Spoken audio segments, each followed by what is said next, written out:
Working with you, we commit that we'll do our part. We will corral the entire government around this effort, and that at the end of the day, we get your guidance as to what we need to do to succeed.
Welcome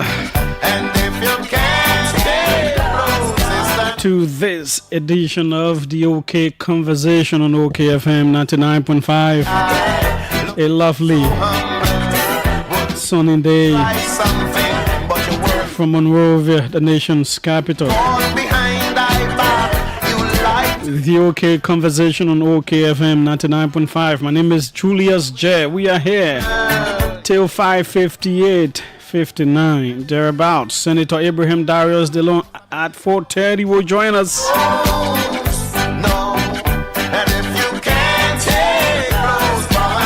You remember last week when he was here, he agreed for a part 2 focusing on the budget and other things senators are doing. Of course, we will pick his brain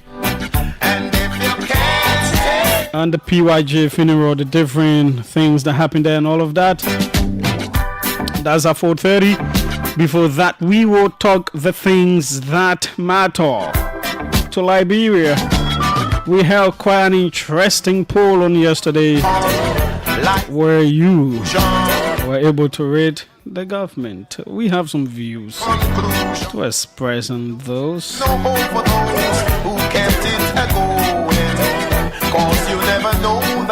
And so many other things happening. Donald Trump, day one in office, we will tell you what he has been up to. We will tell you about the MCC team in country.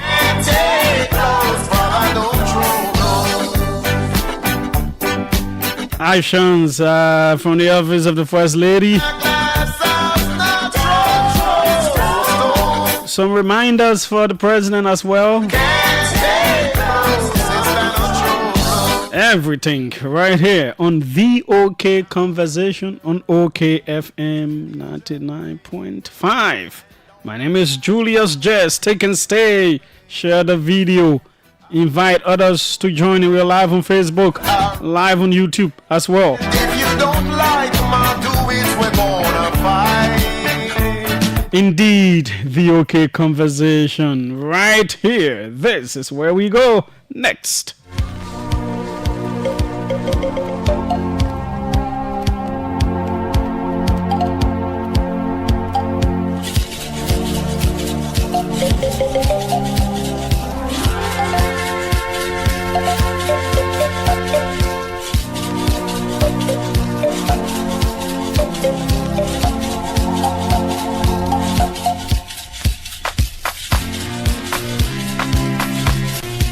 Somalia's Independent Electoral and Boundaries Commission, IEBC, announced on January 20th that it has started registering new political associations in preparation for its first direct nationwide elections in decades.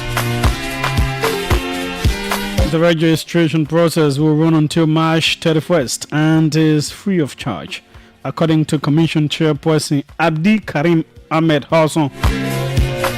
However, former President Mohamed Abdullahi Farmajo warned that holding an election without including key regional stakeholders like Puntland and Jubaland could lead to a political crisis. Somalia has not held nationwide one-person, one-vote elections since the 1969 military coup. Wow. Tanzania's president has announced an outbreak of Marburg virus, an Ebola-like virus, just a week after her health minister denied that there were any cases in the country. President Samia Suluhu Hassan said at a press conference on Monday that health authorities had confirmed one case of Marburg in the northwestern region of Kagera. We are confident that we will overcome this challenge once again, Samia said, referring to a previous outbreak in Tanzania 2 years ago. And Mozambique's main opposition leader, Venancio Mondlane, has told the BBC he is prepared to serve in the government if President Daniel Chapo meets his demands to end the political crisis that has hit the country following disputed elections. Chapo said he has set up a team that was considering whether his rival should be invited to join a new inclusive government. The two men outlined their positions in separate interviews with the BBC, giving the impression that they were open to rapprochement after the deaths of about 300 people in post-election unrest. Rapprochement.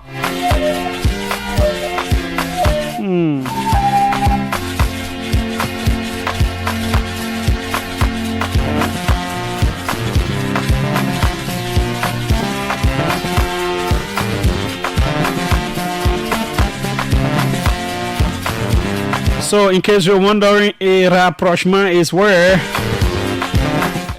a state of cordial relations is established. The establishment of a state of cordial relations is rapprochement. It is spelled rapprochement. Rapprochement. It is pronounced its French way. And the synonyms are communion, fellowship, rapport, all of that.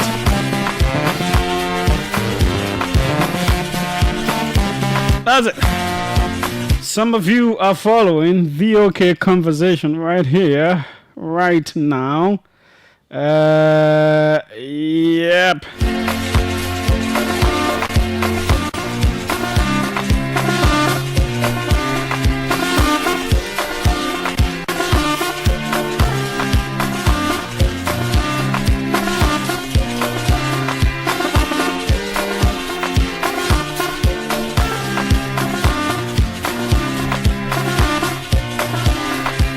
Let's see a few of you who are following the OK conversation right now. Wherever you're following from, let us know.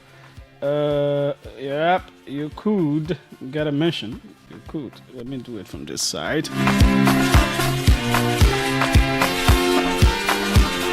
Yeah, we're having some electricity issues during the day, you know.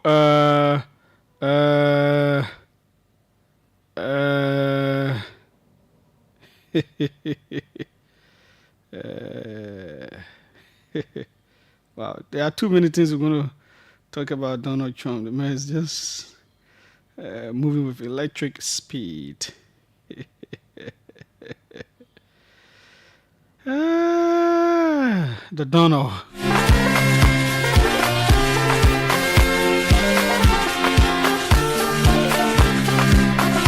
Yeah, so we've been having those challenges. It used to be in the afternoon when LEC carries scoring, and we have some challenge with our generator here as well.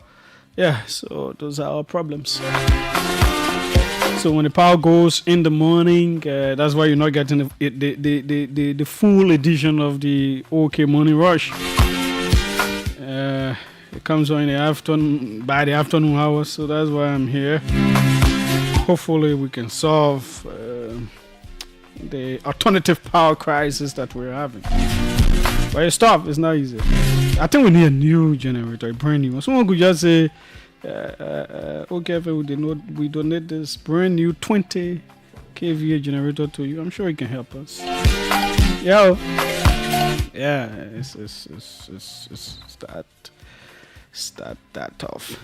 Daniel Tente, Sopranic Goa, Abubakar Sharif, Alvin Weir, Eugene Williams, O.P. O'Neill Johnson, Daniel Afa, Kezo Taris, Ansudi Cisse Jr., Mohammed B. A.M. Balo, Marcus B. Zina, Buhuma Emmanuel Lehman, Adolphus Bawa, Sekou V. Kumara, Elton David, Joyful Pin, Ato Gokwan, Lee Yaple, Magnus P. Gayflow, Desmond Belewion, Benjamin Kanangbo, Davis Law, Harris Brinda, Abel Gonoti, Lasana Ability Ishmael Perry, Janje Gawi Morgan, Tony Carr, D. Manuel Dualo Jr., Mohammed Kamara, Jewel Newman, Blowene Elliott, Follow Tamba, Bakima Vivian David, Harris P. Sumo,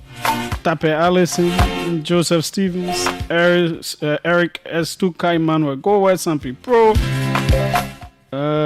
Sekou Sano, Tia Shedrick, Vanny Kiadi, Masin Klee, Emmanuel Kennedy, George Saki Jr., Lee Yaple, Stanley Wea Jabo Gus Gus, Amadou Yusufu Kiazolu, Bedino King Jaba Kona Beneta, Emmanuel J. Nyeswa James Lamy. Share the video, invite others to join in. The OK conversation is right here. A whole lot of juicy, very juicy things to talk about. Whenever I think about the county meet, I think about how Maryland are going to walk away with the trophy with convenient ease, beginning with a heavy-handed lending out, a heavy-handed defeat to little known indeterminate Bapolu. You know, I just smile. I just smile.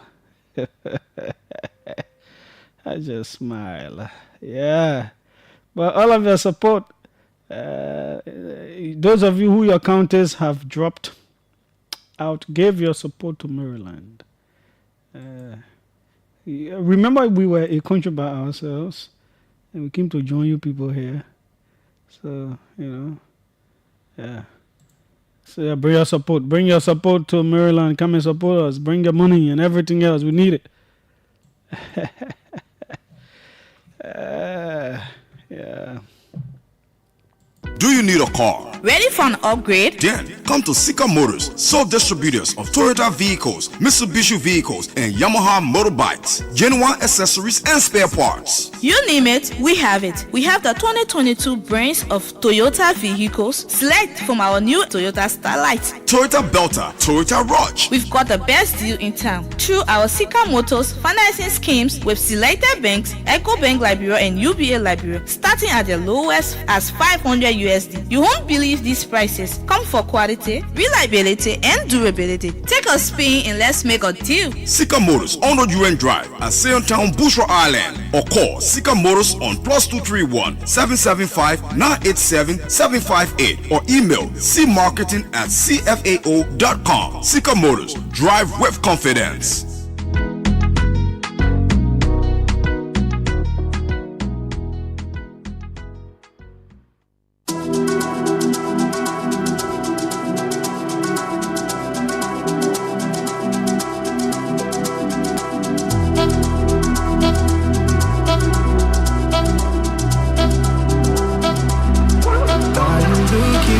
Service, internet service, fast reliable service for your home and your office. Unlimited service, with the best coverage.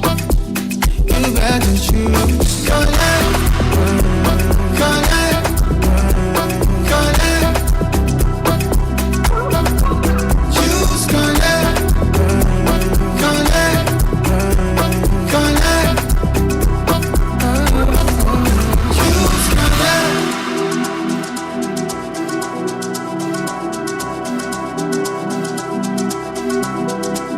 Connect, connect, connect. Choose connect.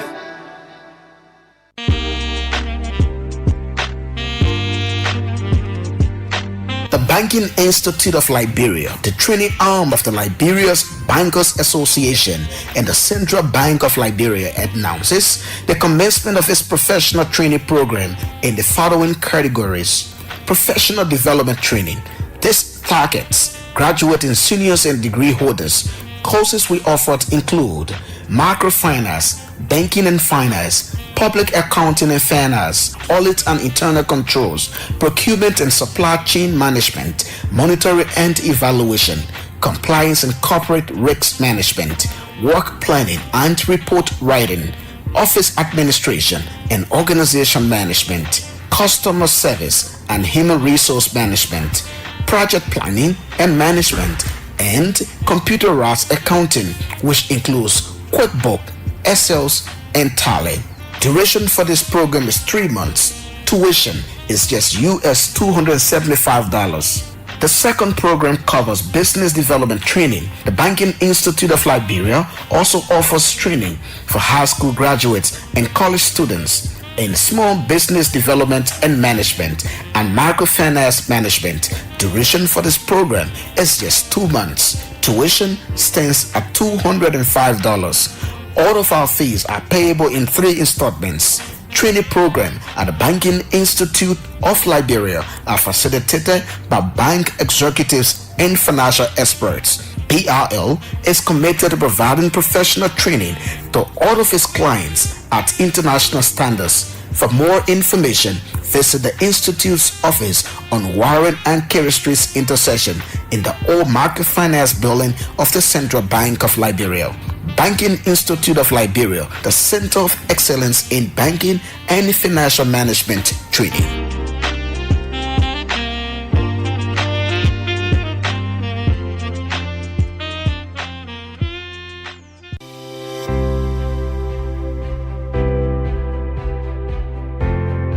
Your favorite RLJ Kendeja Resort and Villas is new and improved with top-notch first-class services guaranteed to make you feel pampered and special as our royal guests. Ideally located on the RI Highway, a few minutes drive from the rehab junction, right in front of the Atlantic Ocean, you are assured of a peaceful, serene atmosphere of a home away from home. The ingredients for our Liberian meals are freshly picked from our garden to give you that unforgettable taste of Liberian cuisine. Our villas are designed and equipped to ensure every night spent with us is a memorable one. We are well positioned to host conferences and seminars of all sizes, as well as outdoor events like garden weddings and parties. Book your upcoming events and leave the rest for us to handle with 100% satisfaction guarantee. You can reach us on 0770-533-415 or email us at reservations@kendejaresort.com.lr. Visit our website on www.rljkendejaresort.com.lr. RLJ Kendeja Resort and Villas, for memories worth repeating. Welcome. This is the OK Conversation on OKFM 99.5.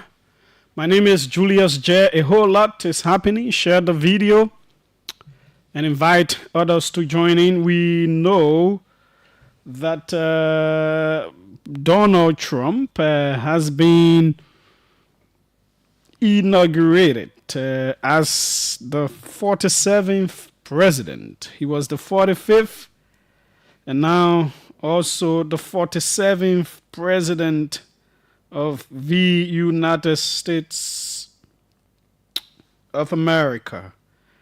He took office on yesterday, saying lots of the things that he said on the campaign trail. One of the things I admire about American democracy is the fact that their leaders come to power on day one and they are already ready to deliver. They do not come and be waiting for, that gave the government 6 months, that gave them 1 year honeymoon period and blah, blah, blah. Governments have to come to power before people start to scratch their heads about who to be minister of this and minister of that, and people will now be fighting all kinds of ways and give it to this person, blah blah blah. No, they already know whom they want to be where. So, yep, on day one they start to shoot. They know that's 4 years. They have to deliver from day one. What has he done? The White House has posted that President Trump is delivering results from day one. And he's just getting started. So far, what has he done? 42 executive orders, memoranda, and proclamations. 115 personnel actions. That's on day one. Over 200 executive actions. 60 minutes of press Q&A, question and answer. On day one, the day he was inaugurated, the media, he was already holding a news conference for 1 hour. Because they know they are answerable to their people, and it has to be through the media. From day one, I said the day the man is inaugurated, where we can do all kind of honeymoon things here on day one. You know, how can countries like ours be dilly-dallying and wasting time? We are underdeveloped. A whole lot of poor, suffering people. We are the ones, almost all of us, a whole lot of us in the country, majority of the population, we are poor. It is not a shameful thing to say. It's the reality. So we are the ones who should have this kind of urgency. Our leaders should have this. If there's only one thing to learn, that's it. The kind of urgency these Western countries bring. People in America could relax. They are developed. They are advanced. A president could choose to relax for 1 month, 6 months, 1 year. Just take it easy. And that's okay. But no, they don't see it like that. Their people do not give them that kind of luxury. Taxpayers' money paying them, catering for their transportation, their security, and everything. It is taxpayers' money here. We idolize people. We gave them the opportunity to do the wrong things, the things they say in campaign to do. They don't do it. Sometimes they never ever do it, and we accept people say, "Oh, that's just campaign talk." We are very far away, right? But I'm telling you the things, some of the things that we overlook that will make our country better. When leaders campaign and they say this, on day one, they should start delivering. Because we are very, very dirt poor and way behind.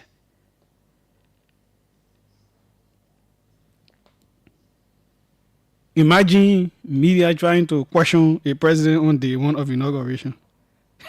In Liberia, imagine what it would be. Just imagine, think about that. Even you in the public, they want proof. They get against the government. They get against the plan. Let it hit the president and blah blah. They want to start asking the man all kinds of questions. Bang, bang, bang, bang, bang. Yeah. 60 minutes of press questions and answers. The press conference out on day one. If this does not inspire you, whether you agree with the things he says or he does, that's not the case. But those are the things he said he will do when they were running campaign, and why most of the people look at and they voted for him. And democracy is about numbers, majority. So he's delivering for them what he said he would do. What are some of the things he's done? So more than 50 national security officials who claimed, and this is according to Fox News, Hunter Biden's laptop had all the classic earmarks of a Russian information operation, had their clearances pulled by President Trump on his first day in office. Their full names are there. He has revoked their security clearances for those who covered up Hunter Biden laptop scandal. All those security people, he has pulled them. According to the BBC, he's taking a raft of actions on immigration. In a speech yesterday, he spoke about the two genders being male and female. That doesn't mean, man, when I get married, woman, when I get married in America, no. They were bringing in other genders. People can decide say they are you man, but you say you're not man, you woman. So even if you want you man, you want marry man, and the two of you still males. One person will not be a woman. That's what Trump is saying. You know, you man, you man. You woman, you woman. If you woman, you want to marry your friend woman, it's up to you. But two of you are still women. You'll still be recognized as female. Those are the two genders. The issue of the border crisis is already declared a state of emergency at the Mexican border. We saw interviews where some of the migrants are crying. The issue of illegal migrants bearing children in the United States and automatically becoming U.S. citizens. He's saying no, they do not want that. He's already pulling the USA out of the World Health Organization. He feels that other countries are not paying up, America paying too much. So a whole lot of things are happening with Donald Trump's presidency, and this means there's a whole lot that could happen in countries like Africa. We will see. But George Wisner wrote something about Trump presidency. He's a foreign policy person. So let's see if we can pull that out.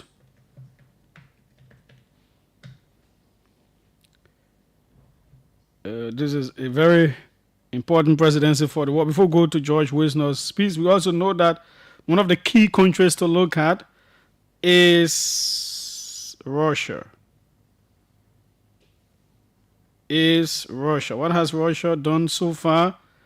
So DW Africa, that's the German broadcaster, is reporting that Russian President Vladimir Putin has congratulated Donald Trump on his inauguration, expressing optimism about restoring U.S.-Russia relations. Speaking to Russia's Security Council, Putin welcomed Trump's intention to reestablish dialogue and prevent global conflicts, stating, "We certainly welcome such an approach and congratulate the U.S. President-elect on taking office." Now is president because he has taken office. He emphasized the need for cooperation based on equality and mutual respect, highlighting the crucial roles both countries play in maintaining global stability and security. Well, these are two arch rivals, but Putin has a soft spot. That's Trump. Donald Trump has a soft spot for Putin. And it seems the war in Ukraine is one of the areas to look at. How is Donald Trump going to play that out? He said before he could solve that in 24 hours. He could solve that. We will see how that plays out. Where does the count of the 24 hours start from? And how does it go? How does that war end? The Russian invasion of Ukraine. How does it end? Is Putin going to be concerned that Trump, being a maverick as he is, sometimes of a level of unpredictability, will he want to continue pushing and pushing and pushing? And if Trump feels that too much pressure is on him, could he bring the American military might to aid Ukraine and all of that? So all of those things are in the making. Or are they going to find a way out of it? Let's see what works. George Wisner, he starts the writing with a disclaimer. This analysis is intended to provoke debate and influence thinking amongst policymakers on both sides. Trump inauguration speech, a change of tune, but the music remains the same. President Donald Trump's inauguration speech today did very little, if any, to quell growing skepticism and a sense of deja vu about U.S.-Africa relations more broadly and U.S. relations with sub-Saharan Africa more narrowly. Public perception of the zero-sum predatory nature of American policy objectives is rife among much of the continent's young and restless population. The 47th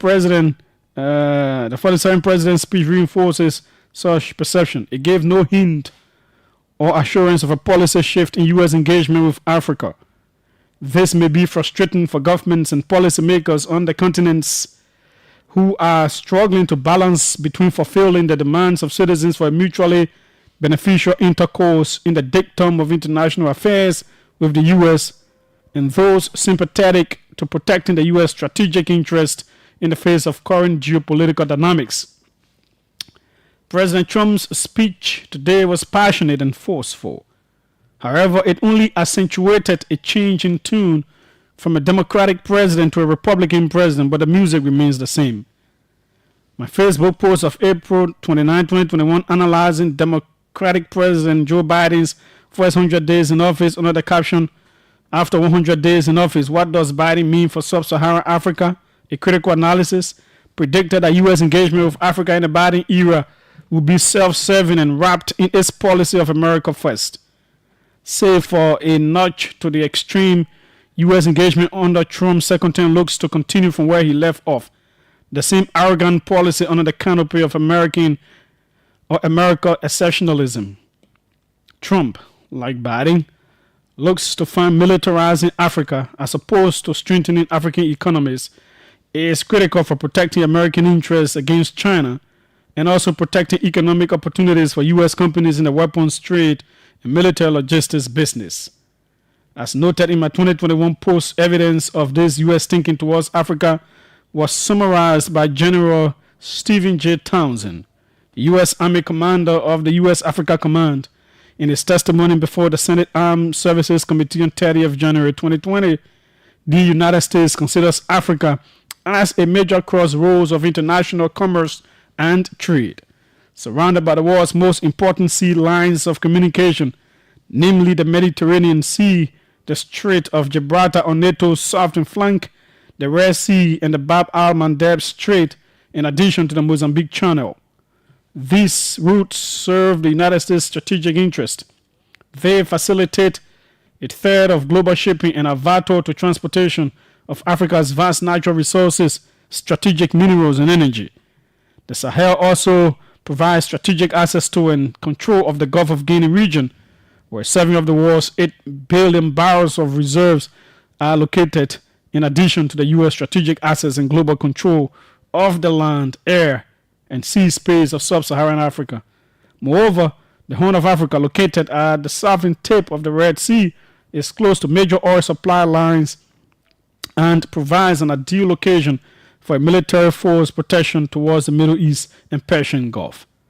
Additionally, AFRICOM's surface distribution network connects ports in East and Horn of Africa, namely Manda Bay, Garissa, and Mombasa in Kenya, Entebbe in Uganda, Dadawa in Ethiopia, and Djibouti to major ports in West Africa, including Tema in Ghana and Dakar in Senegal. This approach of the U.S., if not reversed urgently, may prove counterintuitive to protecting their vital interests in Africa at a time of escalating global tensions. African governments are under increasing pressure from internal forces to deliver on the promise of economic development. This can make them extremely vulnerable to the temptations of strategic alignments that have the prospects of providing lifelines. On the other hand, African governments and policymakers, including in Liberia, must be proactive and should carve out their own strategic interests and pursue same in a manner that brings some benefit.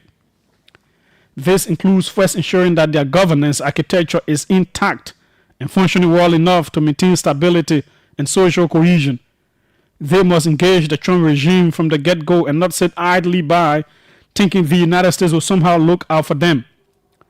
Policymakers and diplomats of the continent cannot expect that a change of administration will shift U.S. thinking towards the continent. Rather, they must come to the awakening that a change in administration may signal a shift in tune, but the music remains the same. Yep. Quite educative, quite insightful. Right there to think about, to consider. Yep. The words of George Wisner. We also know that former President George Weah has issued a statement of congratulations to Donald Trump. He says, I wish to congratulate President Donald J. Trump on his inauguration as the 47th President of the United States of America. The story of his remarkable comeback as leader of the free world demonstrates the power of resilience and hard work, as well as the American people's embrace of his agenda for their country. The strength of the American democracy, including the peaceful transfer of power between political parties, has helped shape governance around the world, including here in Liberia. Our shared history and the U.S. continuous contribution to the growth and development of Liberia has positively impacted our nation and region. I am inspired by the message of hope of the new U.S. president and the priority he places on world peace. It is my expectation that America's global leadership under the Trump presidency will make the world a better place. Congratulations, President Trump. May God bless the Republic of Liberia and the United States of America. And that's Josh Manuel Sr., former president of the Republic of Liberia. That is what he has said. Okay.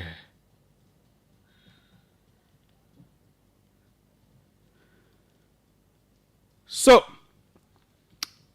that is that. In terms of the Trump presidency, we'll see how our different governments are going to engage with him. What does it mean? The issue of war, economic crimes court, the issues of sanctions and all of that. Are they going to continue under his presidency in terms of looking out and seeing those with malign activities, alleged malign activities in other countries, as the Biden administration did? Is that going to continue? But there's also a growing concern about too much of tension or too much of pressure on African countries, how that could affect their relations with the U.S. There is a concern. There is a serious concern, and it seems Togo as well wants to leave, making moves to leave to leave ECOWAS to join their neighbors, Niger, Mali, Burkina Faso, in that group that is making more advances towards Russia. That is a serious case for ECOWAS because even the speaker of the ECOWAS parliament is from Togo. So this is a significant development. Why are these countries making these kinds of moves? How will the United States, what kind of approach are they going to use to keep certain countries within their folds? And that is where George Wisner's piece is very important, is strategic to look at. Do you continue to use heavy hands? Does that drive these countries away from you, or do you find a way to work around some of their inadequacies, but at the same time making sure that you're helping in the area of economic development and prosperity for their people? Those are things to look at. Okay. Our guy will put up the release from the office of the First Lady. He will put that up. Let's go there. Let's go there very quickly. We told you have a whole lot of things to talk about. And you're in for a very good treat. 4:30, Senator Darius DeLong will be here. The First Lady office released this. The Executive Mansion released it as well.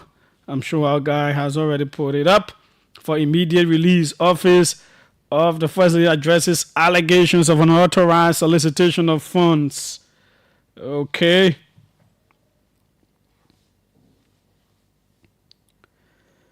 The office of the First Lady of the Republic of Liberia, Madam Katumu Wabwakai, wishes to address recent reports circulating in the media regarding a scholarship scheme for 40 Liberians to attend universities in Great Britain. According to media information, it was alleged that 2 staff members in the First Lady's office, Mr. Vafi Holmes and Mr. Lemuel Va, solicited and received the sum of $4,000 from a Liberian parent with the promise of securing scholarships for his 2 children. This matter has drawn significant public attention, and Madam Katumu Bwaka takes these allegations very seriously. After conducting a careful review of the situation and assessing the available evidence, Madam Bwaka has taken the following decisive actions. Immediate suspension. The 2 individuals involved, Mr. Vavi Holmes and Mr. Lemuel Va, have been suspended from their duties for 1 month without pay. Refund of funds. Both individuals involved have refunded the total sum of $4,000 to the affected party. Stern warning. Madam Bwaka has issued a firm directive to all members of her staff, emphasizing the need to uphold the highest standards of integrity and professionalism.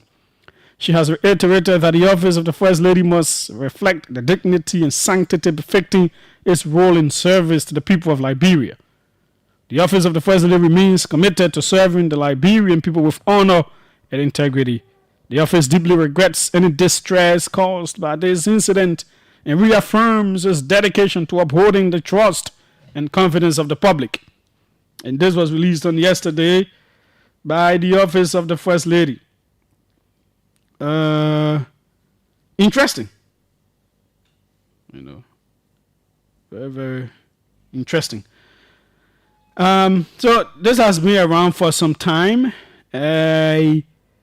And the fact that these actions are taken means the information is true, because the second paragraph here states that after conducting a careful review of the situation and assessing the available evidence. So the office got evidence and all of that. This is why, according to this release, the 2 individuals involved were immediately suspended for 1 month without pay. They've given back, according to this release, the money to the individual or the people affected. And she has given a stern warning. I know I've seen different critiques. Others think it is not enough. Perhaps the people should have been dismissed, or they should have been prosecuted and all of that. If they should be prosecuted, it's the individuals affected who should have taken the case against them. But if they've given the money back to those people, then there may not be strong grounds for prosecution. Is the 1 month suspension okay? Other people think they should have been dismissed. Others think, well, the action is okay, since in fact they've paid the money back. Insofar as we do not know the involvement, we have not clearly seen the involvement of Madam First Lady herself. We've not seen evidence to that about her involvement with this whole thing that happened. Whether the suspension action is okay or it is not okay, I think the most significant thing that happened is about the refunding of the money. If the individuals have not received the money, they would let the public know that no, it is not true. Nobody gave us money. The money is refunded. A 1 month action is taken. I'm not sure I'm in the position to critique the action that has been taken. It may not be enough for what they did to bring the office to public disrepute, but I think it's okay. It is okay. Some action has been taken. In this case, they did not defend and all those kinds of things. Now, we move on to yesterday.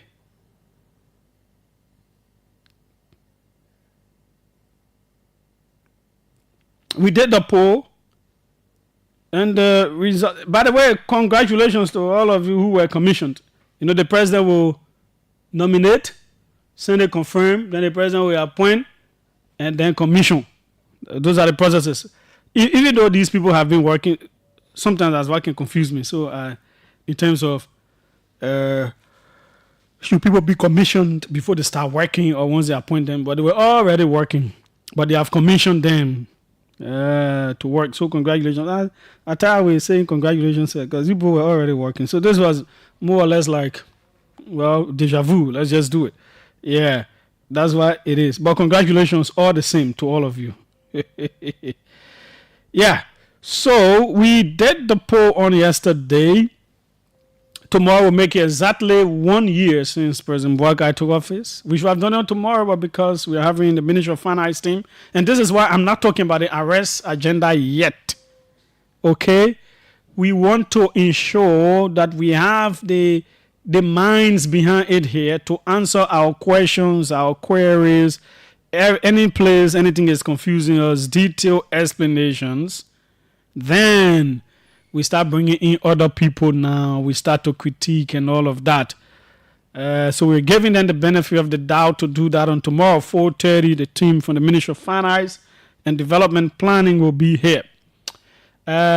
Also, the police has released charges in the Capitol fires. And of course, our rule of law expert, a security analyst, has those documents. He's reviewing them. Hopefully on Thursday, we will be able to deal with those as well. I made efforts last week to get the police in to respond to some of the things that he was able to say on the show. The police spokesperson said they followed, but no, they are not willing to come on radio to respond to anything. So that has been what it is. Before you say, oh, well, what happened? We hear for the police, they don't want to talk.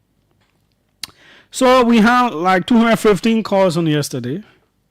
And 65 of you said in the first year the government scored 0. 62 of you said the government scored 10. 0 was the worst. 0 means nothing. 10 means perfect. No problem.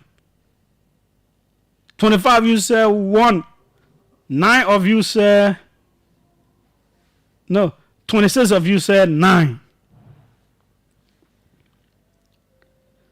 You know, and people have been analyzing it, talking about it on social media.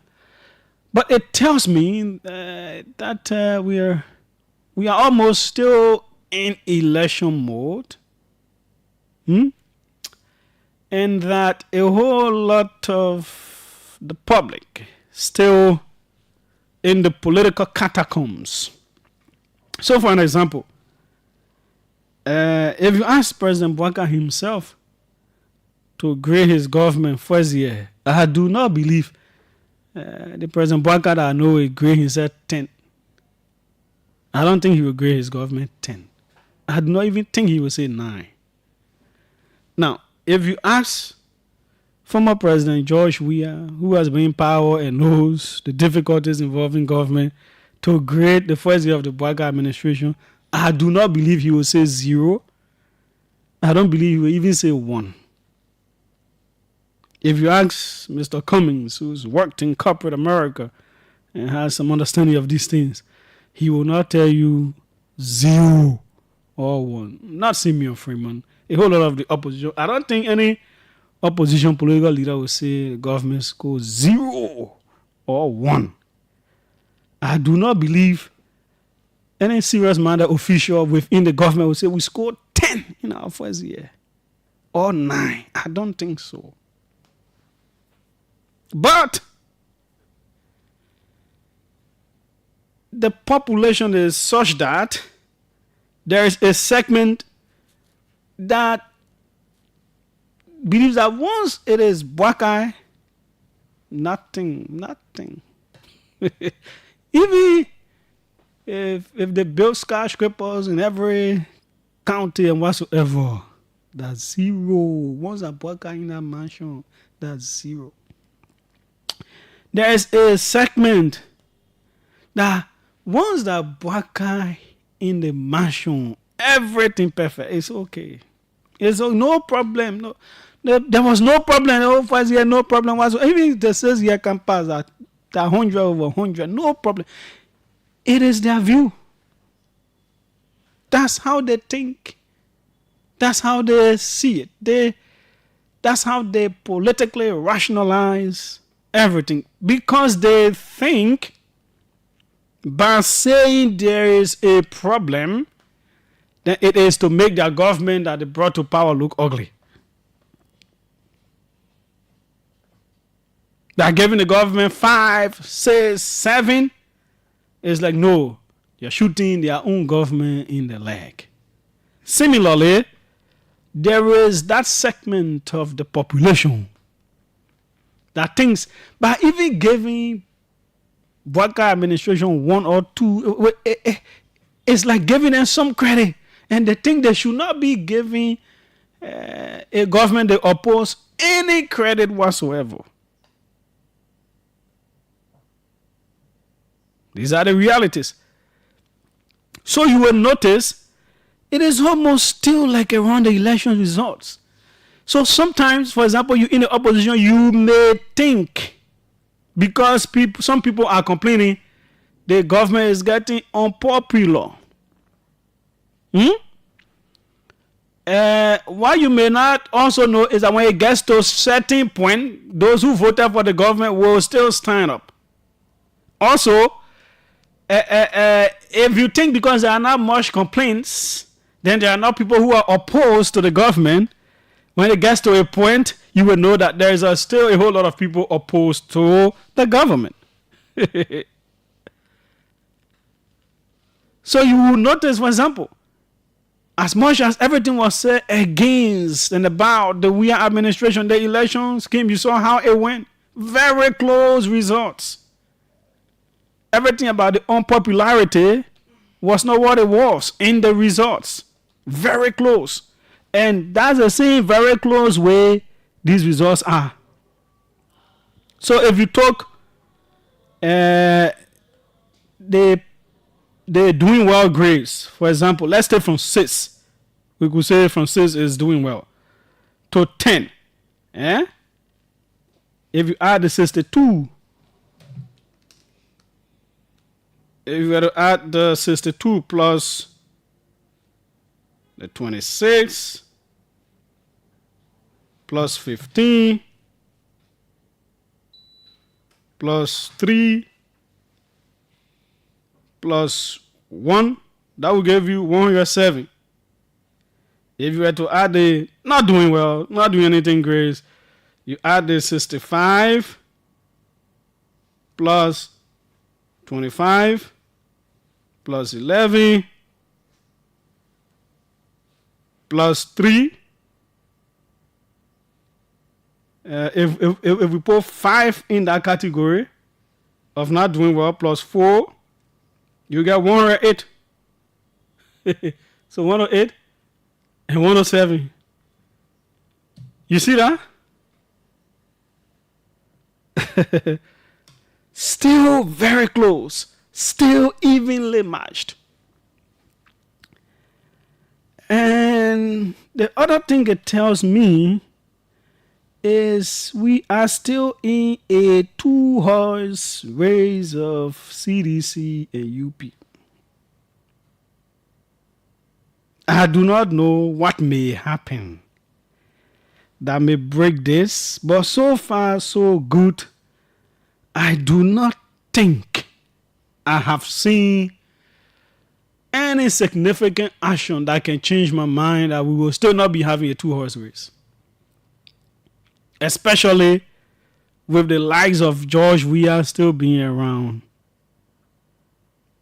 and Buakai, whether he annoys someone or he runs again, that's what it's still going to look like. So that is that. Policymakers will know what to make of this, and some of you say, "Oh, that color brigade and straight opposition people, most of them are called." Yeah, but they are Liberians. They get vote. That they are right. Eh? Is that right? What are the person in the market? What are the person at Zogo? What are the book person? No matter who they are, all votes in a democracy are equal. If we're to run through a whole lot of these different places, these are the kinds of near results you may get. Okay, so that is that about that. We are also aware that the MCC team is in town.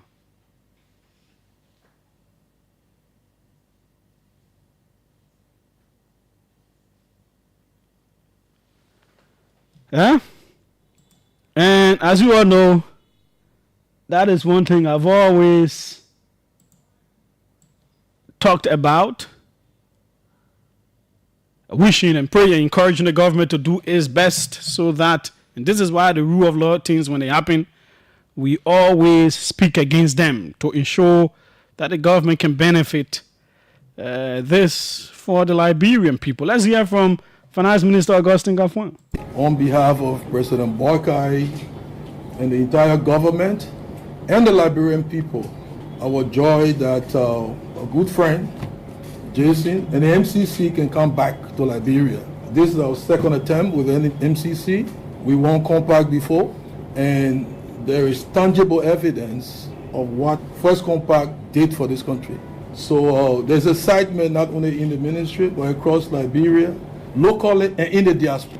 We need to make sure that we do all the analysis, the constraints analysis, that would drive us to determining where a possible MCC Compact 2 funding can go. But if we dedicate some funds possibly to roads, to energy again, we will not ask for political party ID cards for beneficiaries. So it's for all Liberians. So if there's one thing for the ordinary people to be happy for, is that the MCC team is in town, because this is for Liberia.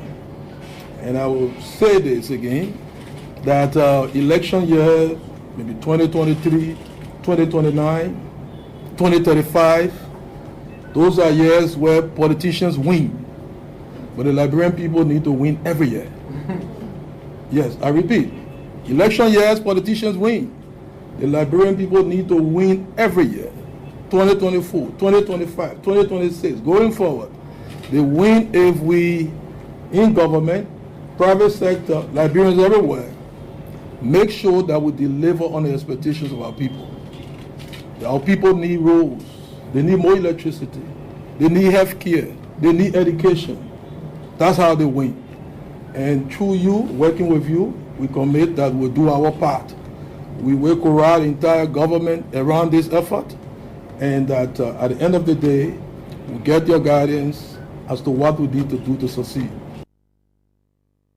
You listen to him right there. The team is in town. They have to work out the different modalities, including laying the groundworks. There are certain things the government needs to do from their end. There are certain things they need to fulfill and all of that, to get a small office here functioning and all of that. And it's going to take some time to go through all of this. Also looking at what the Trump administration could do about all of these kinds of things. So we can only hope and wish for the best. So, on our list as well is to remind President Joseph Boakai, especially as he was commissioning people today, the issue of asset declaration. Last year, his office issued an ultimatum another ultimatum of a 10-day deadline. So far, so good. We do not yet know what the compliance level is. And I believe by now the LACC should be coming to the public on this, whether the non-declaring list is still the same, or since the pronouncement by the office of the president, people have declared. We believe and we think the LSCC always has to update the public on these kinds of things. We also believe that the mandate of the LSCC is a strong, robust one, and the LSCC has to prove that robustness. I'm not sure they've really shaken themselves. When those kinds of bodies, those anti-graft entities are in countries, people complain. People, you were here, but wait when you were here, people complaining. Yeah, public officials, former public officials, all of them, you will hear complaints. They will be crying. But our LSCC seems to be too friendly. Eh? How come public officials can cry in LSCC? Eh? So everybody correct? No? Eh? Nobody doing wrong thing? So please, we have to know. The public deserves that. If the report was submitted to the president's office, we are not going to know until LSCC can publish. So far, so good. Whether there have been additional people who declared. People cannot be passing all over the place, not declare assets. We've beaten on the back of the president, the president's office here and there. And it seems he's not going to take action. That's what it seems.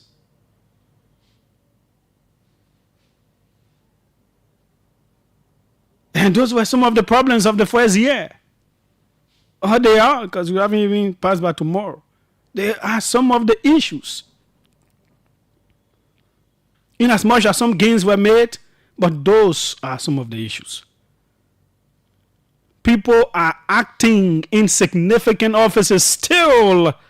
We're in 2025 and it seems there is no care about that.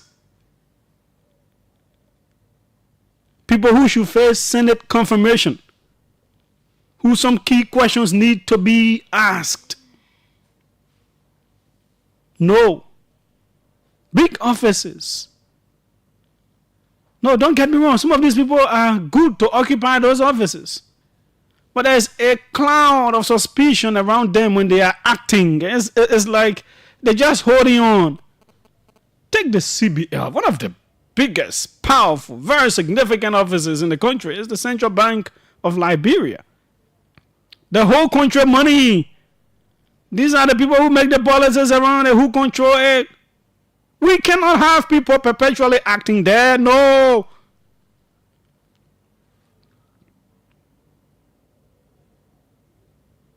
No.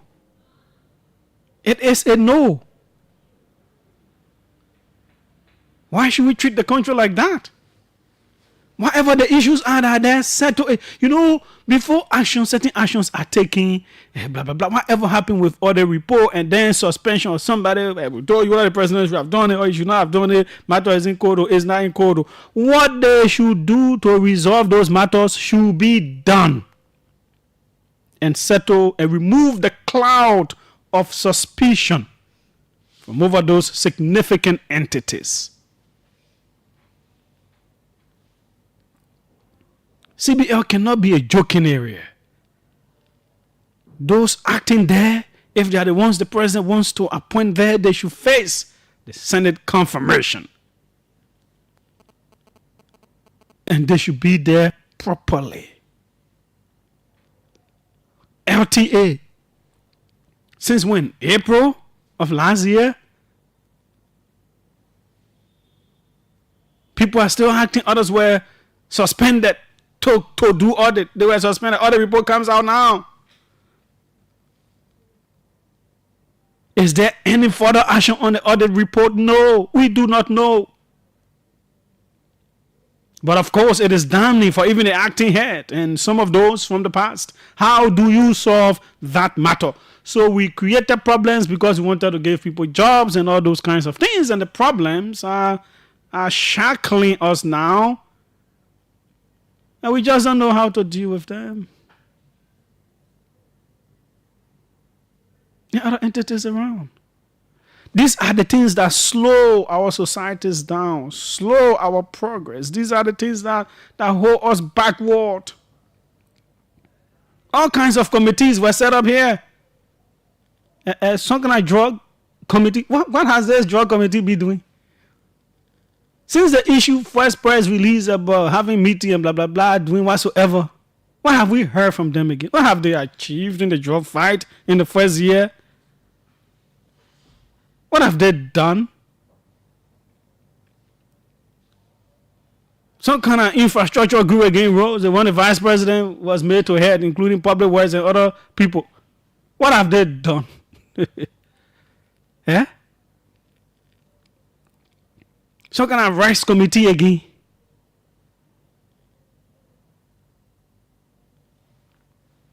So, I don't know. Do we keep repeating the cycles? Do we not really want to make progress?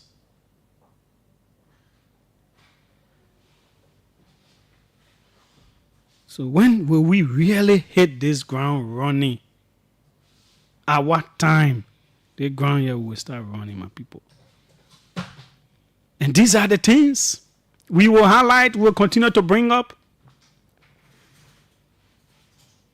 Different investigations, whose reports we do not know. And that has been the case of Liberian governments from times past up to present. What really happens when we set up these investigative committees?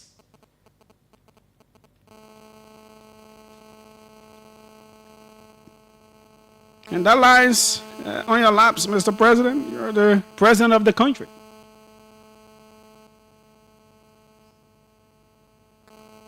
You are the one the people elected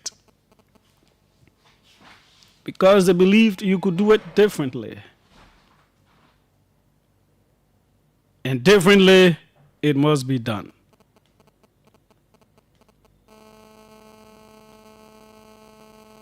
We cannot sit idly by and not highlight these things to remind you to continue to bring them to your conscience. Millions of lives depend on what governments do. This country has to make progress. And there has to be strong, determined leadership to make it get there. 777-700-995, 555-995 are the numbers to call. By 4:30, thereabouts, we have Monserrado County Senator Darius DeLong here. These are the things that opposition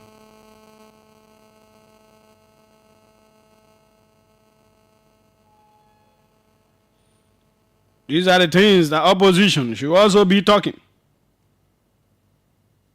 So you see, some of us will focus on the key issues, the very important issues about the country.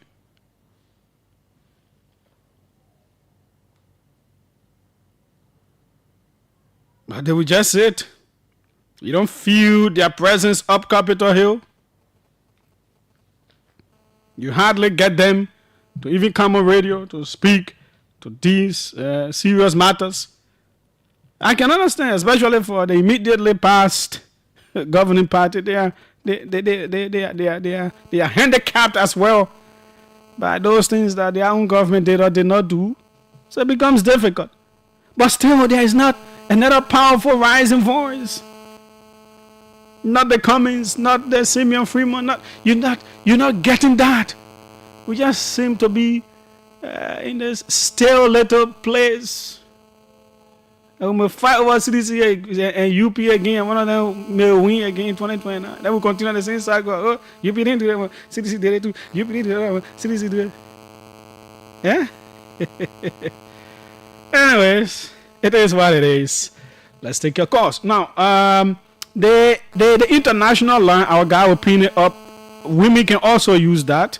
We think we want to hear from you, the females, as well. The international line.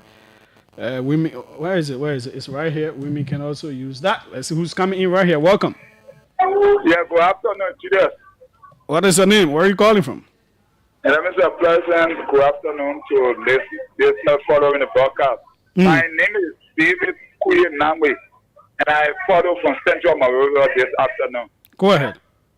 Julius, I follow your conversation, and quite frankly, I must agree with you on nearly all of the talking points. You know, Julius, as I sat yesterday and followed the U.S. election, I was inauguration and the subsequent events of the different actions taken by Donald Trump. Even as I speak, I'm like, wow. This is a government that means business on the very first day, taking decisive action. They even intimated. Imagine a country like the United States that has nearly everything that the citizen really needs to live better lives. But we become more practical in demonstrating a willingness and sincerity to commitment made when the campaign. Dave, yeah. Please bear with me. I need to read something important. I can take you on my personal line. Let me read this. Very important. Just give me. Okay. Good folks. I have to do this. I was saying something, and of course, it was right in it. Thanks to the person who sent me this. Very, very important. Follow. Thanks so kindly. Bakima. Before you're beating someone else. So, this is what Trump is doing. January 20 yesterday, 2025. As executive order on re-evaluating and realigning United States foreign aid. Yeah? Where all the MCC and all the stuff we're talking about foreign. He issued an executive order on that. By the authority vested in me as president of the Constitution and the laws of the United States of America, it is hereby ordered.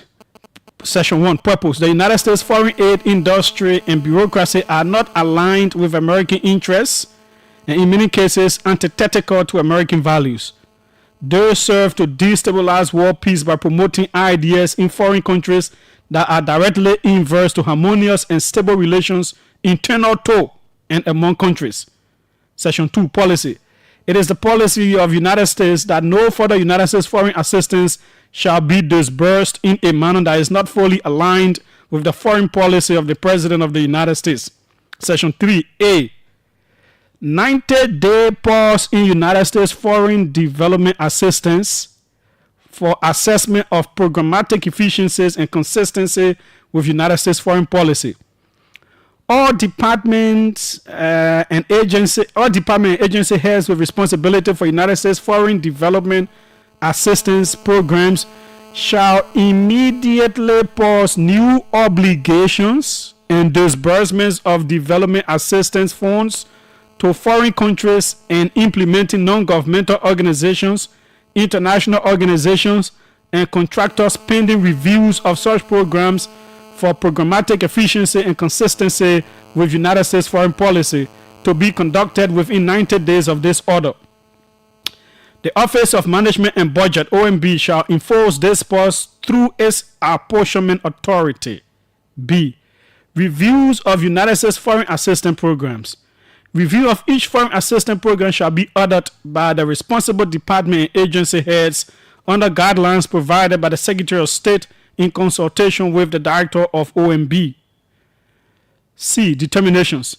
The responsible department and agency heads in consultation with the Director of OMB will make determinations within 90 days of this order on whether to continue, modify, or cease each foreign assistance program based upon the review recommendations with the concurrence of the Secretary of State. D. Resumption of post-development assistance funding.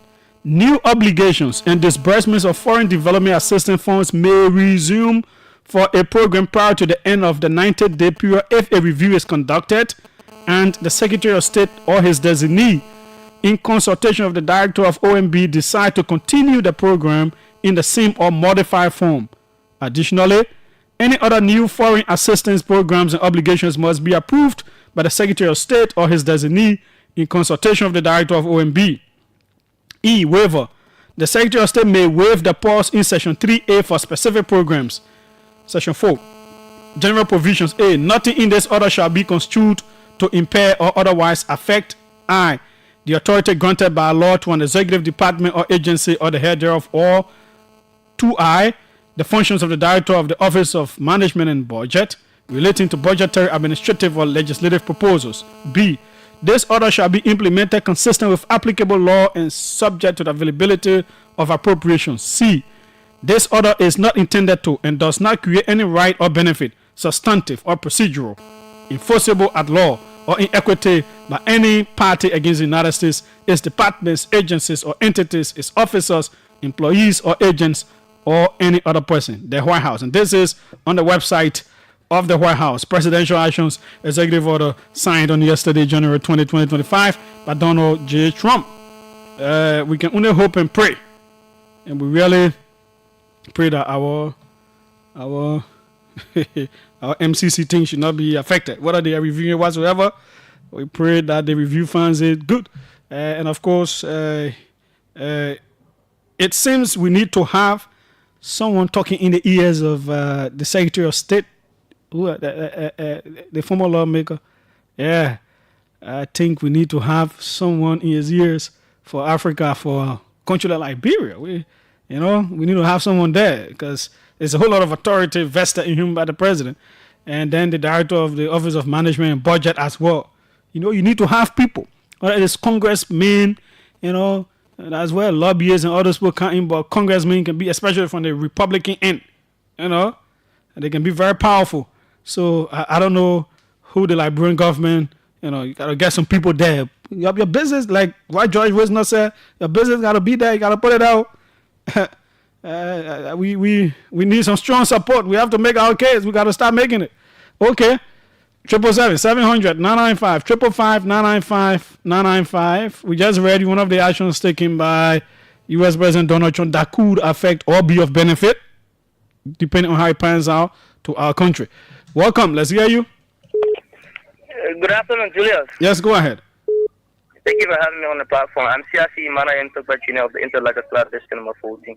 Well, Julius, I specifically want to speak on the issue of the police charge against those people that are being allegedly taking police custody. No. I have not spoken about that. But you mentioned it. No, I said tomorrow.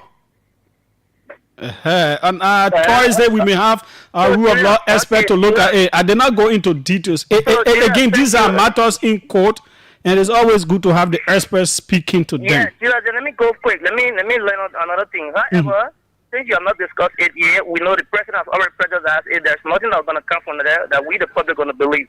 Finally, as I leave your platform, we wish that the current president of the U.S. will work on some of the relationship. But if the president can sanction Joseph Barker, we will appreciate it a lot. This government official and Joseph Chuka. You said why? They should do what? Sanction President Barker. Sanction him for what? On this president, there's a breakdown in the rule of law. This president, there's police brutality against peaceful citizens. Whenever citizens gather to petition their government to protest peacefully, it becomes chaotic, it becomes bloody. This has become a banana republic. So, Julius, I think it's necessary the U.S. as a country which believes in the right of human being and is extremely against economic repression. Because we see that jobs have been taken for other people based on their party affiliation, party affiliation.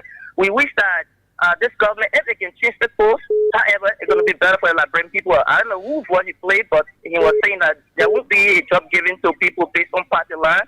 I think it will be a good thing for us. Thank you for affording me the time. Thank you so kindly as well. Let's see who's on this side. 777-700-995, 555-995-995. Welcome. Let's hear you. Yeah, good afternoon. How are you? I'm fine, yo. This is Mommy. Member of the Civil Movement in Liberia. Let me really commend you. I've always following you, but to call on OKSN, It's a slow. Thank you very much for the opportunity. And I want to admire you this afternoon. After the government came to power for Julius, the opposition, the way in which we saw the past opposition here, they stay in the throat of the past administration. The identical opposition, they are very weak. Only journalists, some people are speaking on behalf of Liberian people.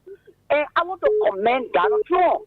If they was ill for coming to all African countries, the African president would develop the whole policy into place that their country will be developed. Yes, you come into presidency to put policy into place, idea how to transform your country. Look at Israel right here. The role of Israel is being on top against President Israel. Today you go there, no district like Israel is not connected by big. Oh, look at what they are doing. You went there before? I traveled Israel last week. I traveled Israel in the 14th district. No, I traveled last week. Okay. You see the people who express. And when it comes to our country, look at Howard Johnson. They government sinfully, dicky, and passing the identical all 90-year-old bro. They cannot really identical country. Julius, it's a disgrace to African country. Thanks so kindly.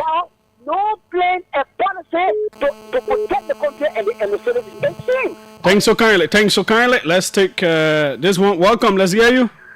Yeah, Julius. Mm-hmm. Yes. Thank you for taking me. So, like I said, Julius. It is only for today, because. So, Julius, so whether we agree or disagree with Mr. Trump's action, but the fact that Mr. was able to live by his commitment on the one, demonstrates to anyone that the government is serious in all for business. This is emanated by African leaders. We cannot. Julius, for God's sake, look at the kind of development and the kind of progress America has. Unlike countries like sometimes when the president is elected and inaugurated, it will take a couple of days, even before a promise are made. Why you got a couple of days, months? So, Julius, imagine executive orders. Look at the amount of executive orders. Look at the amount of executive decisions. Almost, if you were to do an analysis because African government in the U.S. regarding some of the decisions, you are talking about decisions that will 2 years of different African leadership. But the decision was just taken on a few hours. The man held his first press conference on day one. When the former president we hold his first press conference, I don't remember. When the President Boyka hold his first press conference, I don't remember. So these are some of the issues. And lastly, Julius, on this issue of asset declaration, Julius must be very serious. I think the town provided by the president, of course, and one clear way to demonstrate sincerity to our people and to fulfill our campaign commitment. During the campaign, we accuse people in this town. We say all other things in the town that people are not declaring the assets, that people are corrupt. We sin with that because the asset declaration was never made. Part of the asset was never declared to the public. We cannot be emulating these very examples and doing things that are completely out of order. Thank you. Thanks so kindly for your call. Let's take more calls. We are anticipating the arrival of Senator Darius Dillon right here. He's usually here way ahead of time. See. Okay.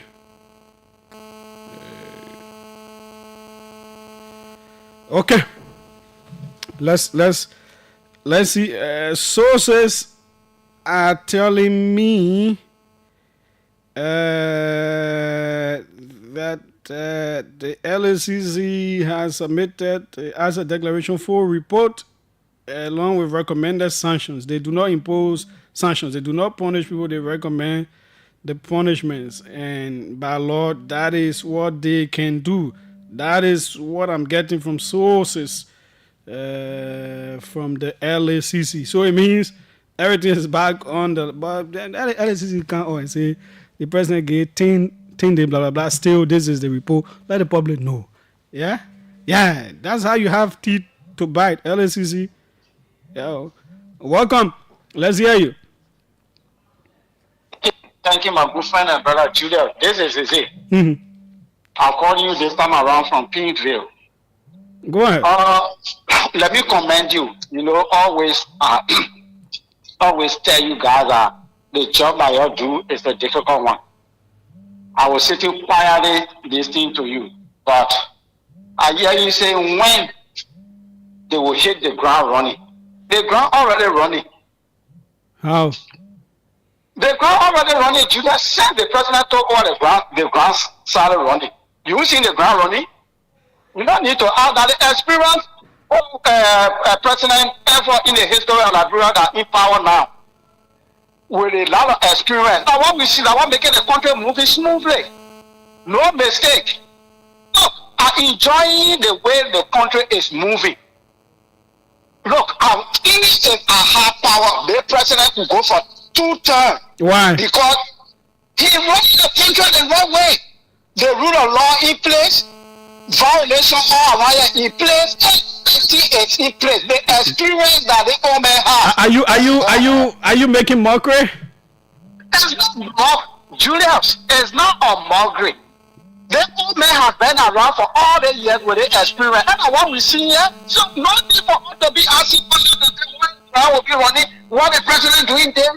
The day the president took office, the appointment, pull it up, pull it down, take the other one. They see now for you, they see for the other one. That the experience. Look, I let the type of experience. I don't need to come waste my time, but I just pray that the company should come. Because if the country, if the company come, we will suffer. So I pray that the president that get took over, Donald Trump, the way he used the F words on the African leader, because he know that the way the he didn't use an African leader. He used African countries. African, they're not African leader, my brother. No, we like to be exact here. Okay, he said it also African leader. All I know, he know how African leader behave.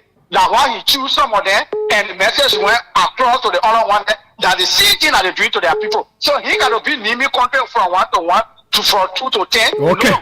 Going across. So let me just commend you, my brother. You're doing well. At least you're talking for us. We do not have opposition here, so don't forget about that one. Okay. Thanks so kindly. This is the OK Conversation on OKFM 99.5.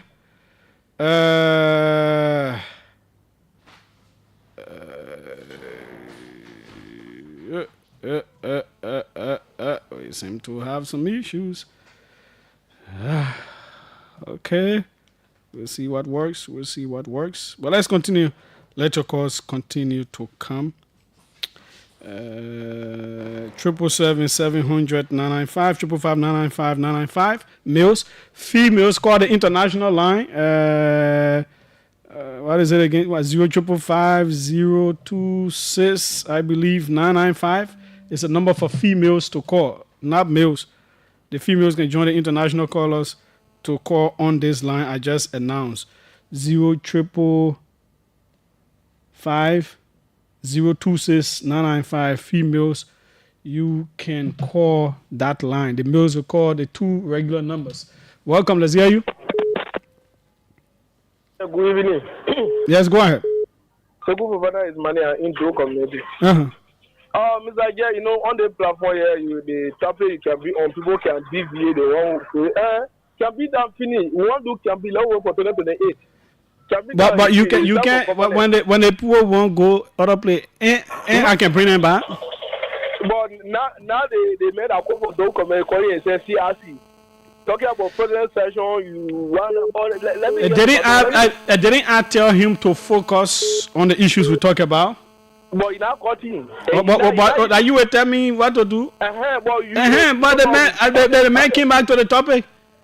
You say what? Okay, that one it is up to you. To your own. Let me tell my president thank you for the MTC compound because the president go lobby for it. People will say, oh yeah, it's black. Some radio station will carry it and say we not see no money, we not do nothing. They only say we qualify. But today we have the delegate here. So to tell us, say, the thing that happening, even the thing what you reading for Donald Trump, trust me, that money, that 400 million is coming in the country by grace of God. 200 Joseph Bokai, that AARD will be executed for now to 2029. So no amount of the Chicalawe will make the government to now succeed. The government will succeed and we never, let me say this, we never made no mistake by putting President Joseph Boakai in power. No matter how the people is saying. Trust me, actual speaker loud in a war. Someone talk about the president. Nobody I ever validated on the constitution according to the past president. Nobody I ever done. How the country was looking. Today now the country is peaceful. No noise. Just where investment is being entire lose that minister company. Look at the town today. The town is quiet. Look at the increasement of our budget. 29 million.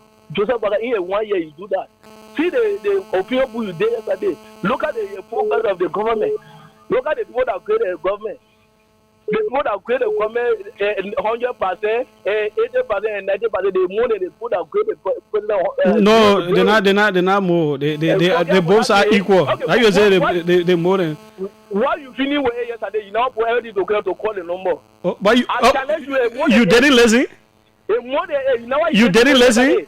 You wouldn't say 25% call 0%, 0. But then which one you want me to do now? I want you more. We just put all the numbers. Okay. My man, see you, man. Welcome. Let's hear you. Hello. Hello, Julius. Yeah. Hello. Yeah. Yeah, it's good to be joining you from Minnesota here in the U.S., Cyrus McGee. Go ahead. I'd like to say thanks for the show, Julius. Your talking points are very, very important. I know one issue that everybody flagged was the issue coming from the office of the First Lady. People have different views. My thinking is, with the fact that these people admitted to reform it, there's an opportunity for the First Lady to set an example. These people should have been dismissed as an example to others, so that people who are thinking in this direction will not even move that way. Because this is sad. It is bad for our people. We can't keep doing this. Poor people struggling, you want to extort money from them for scholarship that don't exist. It's sad. And on to the issue of the U.S., right? It beats my imagination to see people compare Liberia with that of the U.S. Serious people do serious things. President Boakai did not give in to anybody with any platform that this is what I'm going to do on day one. What do we expect? It's 1 year on, and people are still thinking that this is going to change. No, you saw Trump. Trump told the U.S., the American people what he wanted to do. They voted him. Last night, Trump freed people. He said, that were in jail. He said, I'm going to free them on day one. He passed in a number of executive orders, removing things that U.S. were into, changing the things around. That's why the people voted him. That's what he's doing. So it is yet for us to see our so-called opposition coming up with a voice that will speak to this issue. 1 year on, there should be staging press conferences and checkmating Boakai. You promised this or you promised that. You cried this during the campaign. And of course, making their presence up Capitol Hill felt. Exactly. So the CDC people, they cannot, because the first thing Boakai people will tell them, you were there, what did you do? And that because they did not do it, that's why the Liberian people elected President Boakai. So they should be now doing it. People should stop taking $15,000 in salary. People should start riding more than vehicles, expensive more than the threshold set by government. People should know that they should put the money back into the system so that the poor people can benefit, Julius. I listened to Senator Yaya talking about same money all over the country and the effect it is giving the people. You flag a very serious issue in Caldwell, where I'm from. That's been happening since I don't know when. Today, the people are struggling. Roads leading to those communities where the same money is taking place, they are damaged. They suffer during the rainy season. What's going on? Those people went there after you went there with showmanship. We went there. Since then, what have we heard? These things will continue happening because people will continue to take kickback at the detriment of the poor people. It is sad. In this day and age, our government should be thinking in the right direction, and the people calling themselves opposition should be coming up, checkmating the government. President Boakai is going to speak on Monday. Let's see whether they're going to come back and say we are hosting this press conference to checkmate what Boakai said he did in his first year. We will not hear nothing of such. They will all remain quiet, but then come back in 2027, 2028 and wanting to be president of Liberia and think the Liberian people should just jump up and give them power. That's sad. We must pray for our nation. That is what they may even do. But thanks so kindly. The OK conversation is right here. 777-700-995. 555-995-995. Females, you can call the international line as well. The international line is 0555-026-995. Okay, let's see who's on the side. Welcome. Let's hear you. Thank you. Let me say good evening to Julius and good evening to your listeners. What is your name? Thank you. This is activist Martin Renner, and I do join you this evening from Luja. Go ahead. I do join you this evening from Luja over there in West Point. Go ahead. And thank you. Julius, it behooves my imagination to listen to people criticizing the statement that was made by the U.S. president. Which one? That in fact his massive deportation. Did we talk about that here? No, but yeah, no, but it's not part of our talking points. No, I beg you. We talk about plenty of things. Talk about some. Julius are coming up. You spoke on cross. But I did not speak on that one. You will not change it. No, you will not change it. Julius are coming up. Julius, give me the opportunity. Let me lay my business. No, you're not lay that other basis there. Talk about the issue. Okay, but thanks so kindly, McLean. We're not waste time on that. Welcome. Let's hear you. Good evening, Julius. Yes, go ahead. Let's hear you. Thank you for the time and the show. But before I begin on my talking point, my name is Ebenezer Williams. Before I start my talking point, I want to express a concern. I want you to please give me a few minutes. I have no problem with the fact checker because the fact checker 2 days ago, Roland Guinness appeared on the breakfast show, and he said that the Vatican rule was 100% from Vatican to Freeport. That rule was 100%. Up to today, the fact checker had not made a fact check. Are we sure did he say the Vatican to? He said what? The morning breakfast show with Clarence Jackson. When? His latest interview with Clarence Jackson last week. Yes, I observed that show. No, but you know the way the fact check works now, it is not like they're listening to everybody. People bring it to their attention and they can announce number. So if he actually said that, send it to that number, then they will fact check. Okay, so this is one of the means I'm trying to bring it to their attention. Now to the point, I listened to you giving the overview on the school of yesterday and your analysis to the schools. And I agree with you in some ways that we should be joined one because the Omer Bwaka has done some things. But if you look at the broad spectrum of deliverables, this government has failed. And this government made people to believe yesterday that the country was going to the toilet, and because of that, everything that the government did, it passed by even zero. Because if something going to the toilet, it passed by zero, and it was said by even the president of the country, he scored the past government zero. So you are trying to make an analysis that the president cannot say that he scored 100. That's true. Maybe he might try to be sincere, but yesterday he created somebody that did some work in this country greater than zero. When did he grade it? We are government zero. When and where? How? Now, the analogy I'm pushing is that when you say that this country is in the toilet, and if the real government win election, the country is finished. It passed by zero, Julius.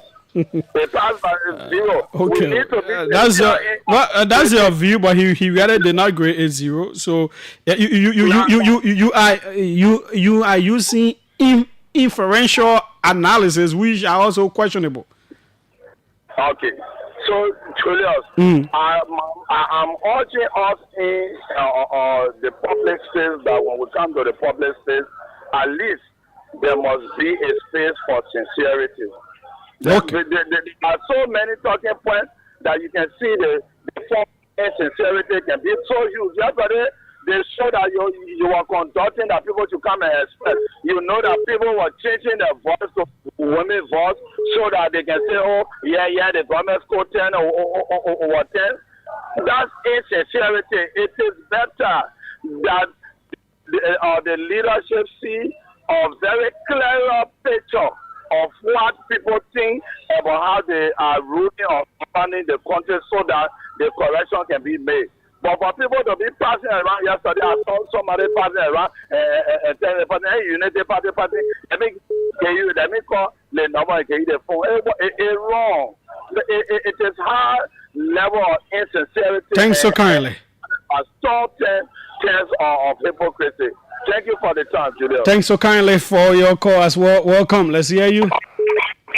Julius, Happy New Year, Julius. Yeah, go ahead. Let's hear you. Yeah, this is Kamadi Best and I call from Panja Oro. Mm-hmm. You know, when I say that, listen to your analysis based on our government and also based on the past administrations, our country was being blamed as a corrupt nation that was not trusted. But this time around, when I can hear Morocco sustaining Liberia for the non-permanency in the United Nations Security Council, that made me feel happy. That made me feel happy when I see MCC delegates in Liberia.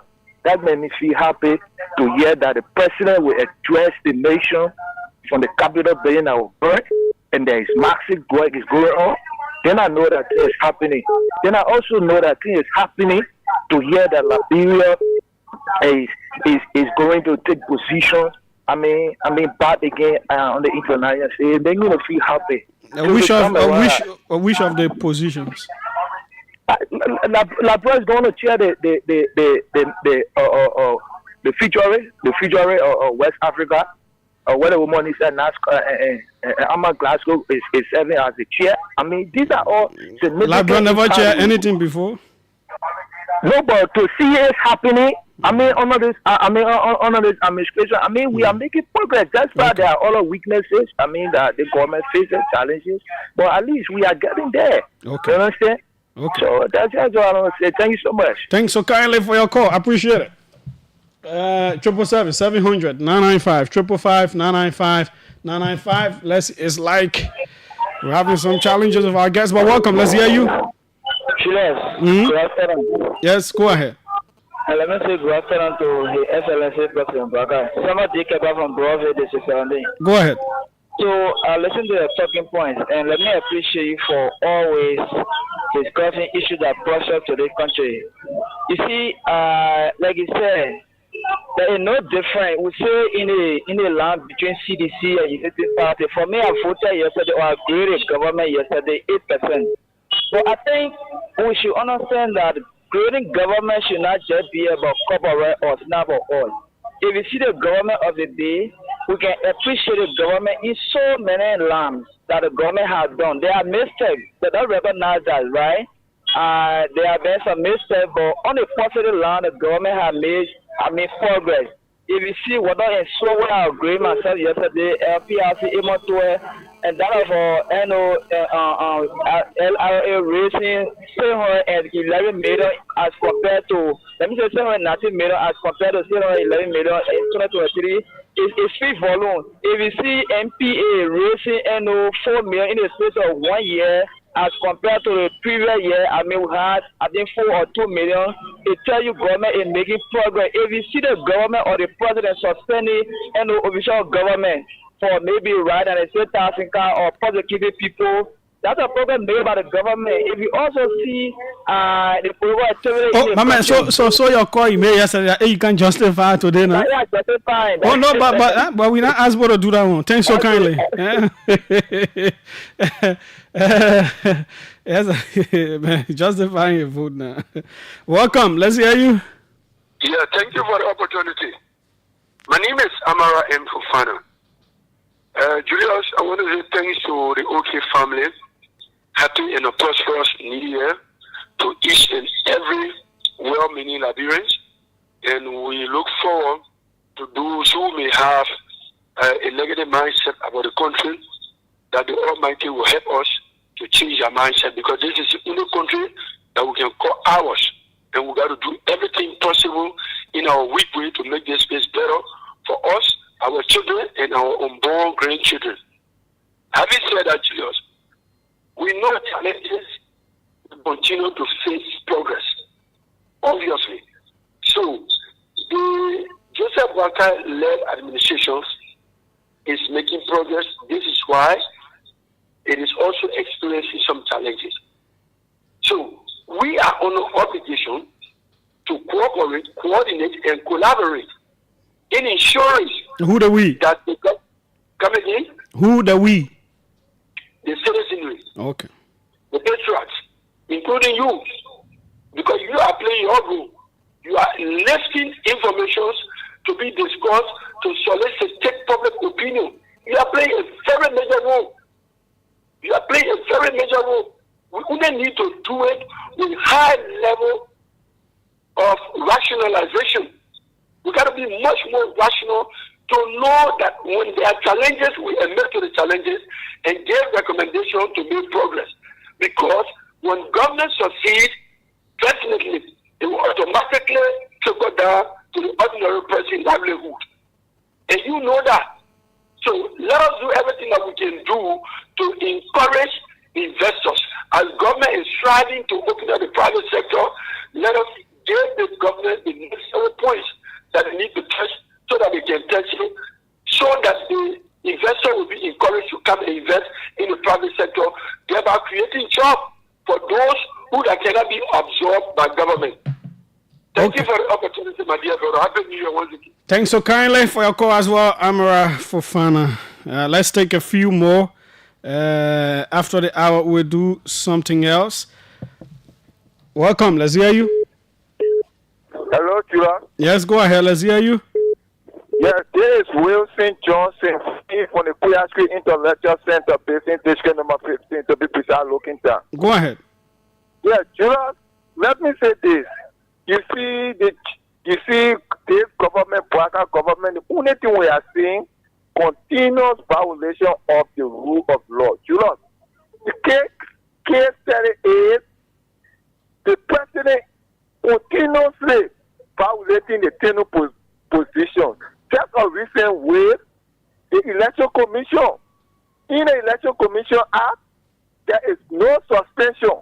What gave the president the right, constitutional right, to suspend where in election Ghana, it only state that the chair and other chairperson should be removed, not suspended. Why? Why may the president take that decision? Hello? Hello?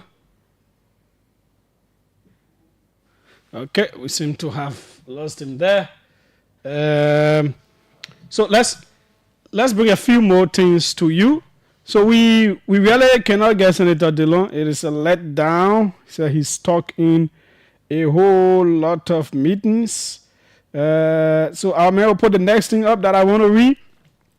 The Musability thing. Musability has issued a statement on behalf of the Rule of Law Caucus. So it is going up. And it reads, it says, Rule of Law Caucus boycotts the upcoming State of the Nation address sooner. Wow. The Rule of Law Caucus has decided to boycott the upcoming State of the Nation address. This decision was not made lightly. It reflects our deep concerns over the ongoing erosion of legislative independence and the increasing interference of the executive branch in the affairs of the legislature. The executive's recognition of Honorable Richard N. Kuhn as Speaker, despite the legitimate Speaker still being in office, is a blatant violation of democratic principles and legislative autonomy. This unprecedented action not only strips the legitimate Speaker of his authority and dignity, but also humiliates the legislature as an institution. Attending the SONA under such circumstances will amount to tacit approval of this illegitimacy, a position we categorically reject. Our concerns are further heightened by the recent aggression against members of the Rule of Law Caucus by law enforcement officers. In addition, we will resist in the court of law any attempt to fabricate evidence against our colleagues as a means to quell their resistance to the erosion of the rule of law. However, we remain committed to an impartial investigation of this matter and will continue to cooperate with the authorities during these investigations. By boycotting the SONA, we are sending a resolute message. We will not acknowledge the authority of a speaker who has not been legitimately elected. The matter is currently under judicial review, and any recognition of Honorable Richard N. Kuhn prior to a final court determination undermines both the rule of law and the democratic process. As lawmakers, our constitutional duty is to uphold the sanctity of the legislature. Participating in an event organized by an executive that flagrantly disregards legislative independence will compromise our integrity and perpetuate this illegality. We call on members of the Senate and other lawmakers who share our concerns to join us in this principled stand. Together, we must reject any actions that degrade our institutions, erode the rule of law, and threaten Liberia's democracy. The Rule of Law Caucus remains steadfast in its commitment to justice, legislative independence, and democratic governance. This boycott is not an act of defiance, but a firm and principled stand against actions that threaten the very foundation of our democracy. And this is issued by Musa Belete, Chairman, Rule of Law Caucus. Okay, so those matters are continuing up Capitol Hill. They think because of the president's recognition of Richard Kuhn as speaker, they cannot honor that. They will boycott the president's SONA. The State of the Nation address. We will see what happens on that day. Let's take a few calls relative to this latest move by the Rule of Law Caucus. Are they right? Are they not? Should they attend? Should they not attend? Are they taking the right steps or not? 777-700-995, 555-995-995. Let's take a few calls. When we come back, we will do something very important. Welcome. Let's hear you. Yeah, Julius, how are you? I'm fine. Adaman, the man that is help calling from my village, from my town. Go ahead. Julius, the topic for it because they want to hear and I have to talk on it, Nana. But Julius, on a more serious note, because you told all that money you ask President, we are government, they government, which one is best? But you never ask that question. No. I didn't say I was doing which one best. We finished doing the voting on yesterday. The people graded the government yesterday. The first year of the government. The 4 year old graded the 4 year the government. Yeah, the people did it. Okay, well me, my own, I say my own. But on the most serious note, the first thing I will apologize to President we are. I'm a citizen, and I decided to vote the government because through the minister of President we are how they was treating the citizens. So we decide we say we vote the experienced government. But on the most serious not lying to you, they made first year that thing looking at the when they want to because our president I was saying how the thing looking? Any attempts with the devil. How the thing looking? No, you said the way things looking. So I'm asking how things looking. You know, like bro, the country now look like somebody like experience like ruling this country. You know, the thing that very difficult now US press going up. You know, everything hard. Only the leadership somebody like experience for stressing.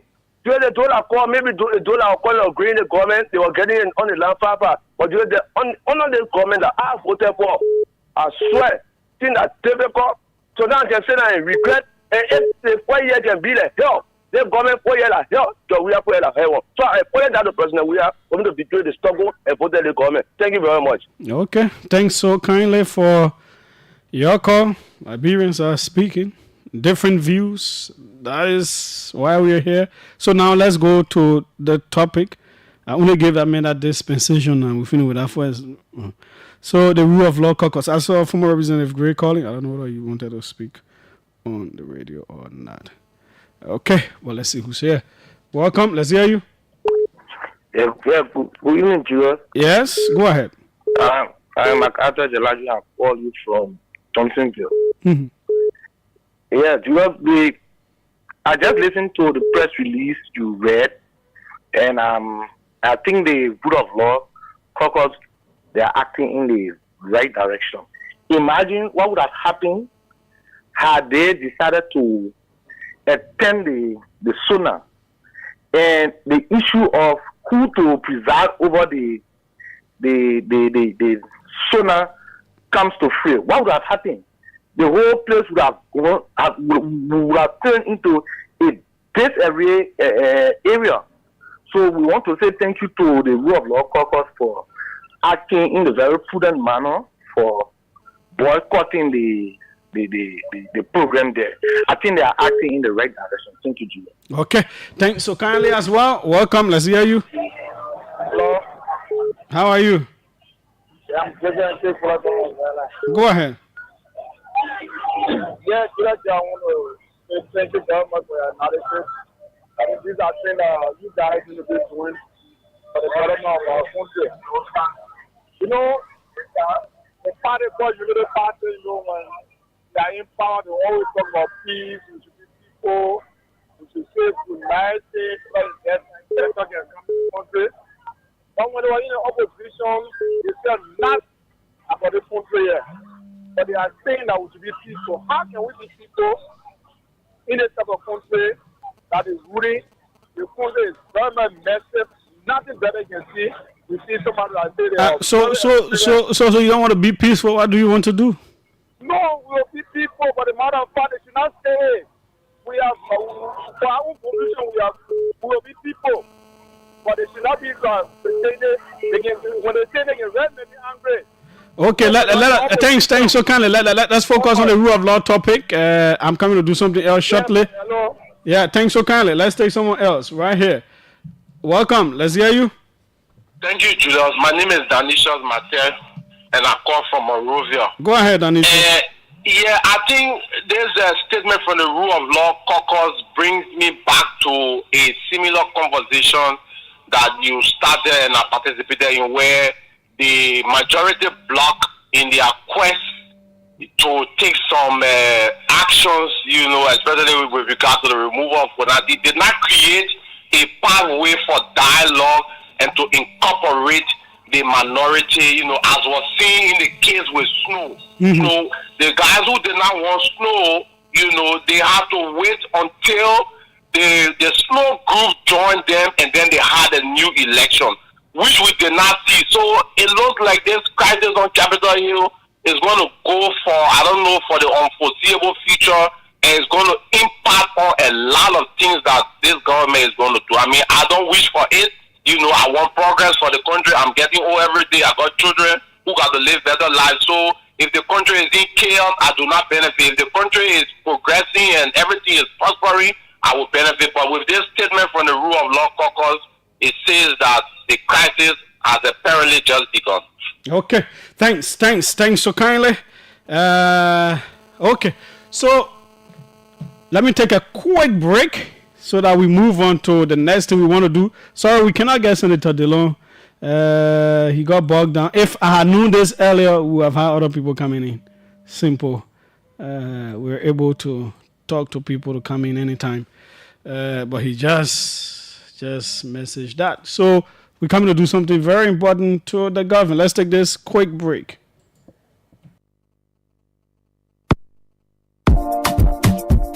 Attention to all lovers of the good things in life. A house is not a home, and a home is the one place where you should feel relaxed and accomplished. Your home should reflect who you are. So, it's time to make that upgrade with minimal damage to your pockets. And I have the perfect solution for you. Home Sweet Home, located on Benson Street, between Center and Buchanan Streets, got you covered. From the kitchen, we have air fryers, juice makers, pressure cookers, freezers of all sizes, and all the modern kitchenwares you can think about. From the bedroom, we have top-of-the-line, exquisite beddings to give you that great night's sleep, because you have earned it. and soft, comfortable towels for your bathroom. And in the living room, we have high-definition TV sets of all sizes, unique aerial rugs, classy curtains in all the colors you desire, wall paintings of different sizes and colors, furniture, and everything you can think about for the home. All that at unbelievable prices. We even have low voltage, high quality washing machines and dryers to keep your clothes fresh and new at all times. As a bonus, we have fashion accessories for both the young and the old, designer quality bags, hats, and rare jewelries. So if you love yourself, your family, and your home, it's time to treat it right. Visit Home Sweet Home on Benson Street between Center and Buchanan Streets for that needed upgrade. You can call them on 0886 834 944 or 0770 581 420. Home Sweet Home, for the love of a classy home.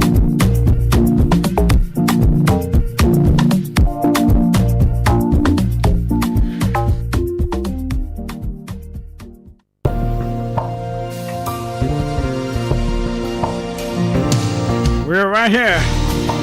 Our sportsman gave us update on the county me, especially the Bassa and bombing thing. And then we'll go into something else right here on VOK Conversation on OKFM 99.5. We are always ready for the unforeseen.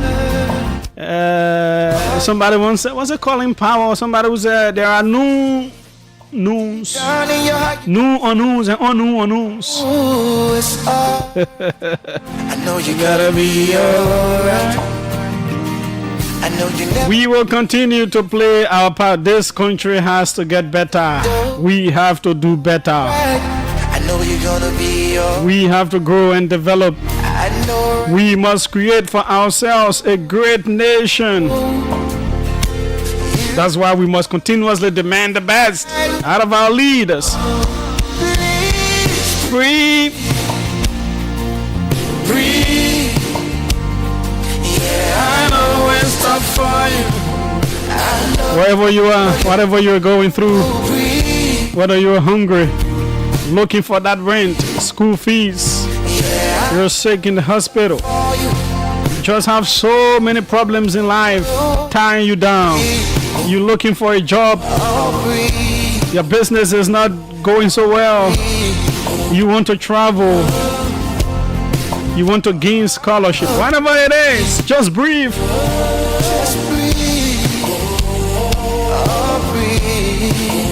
God is going to do it.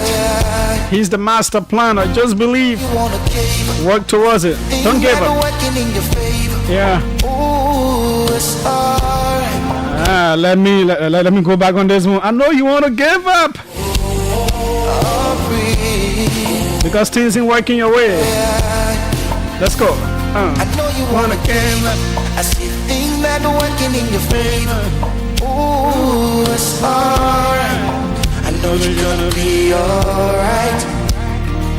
I know right now you're not even sure, 'cause things gonna working out slow. It's alright.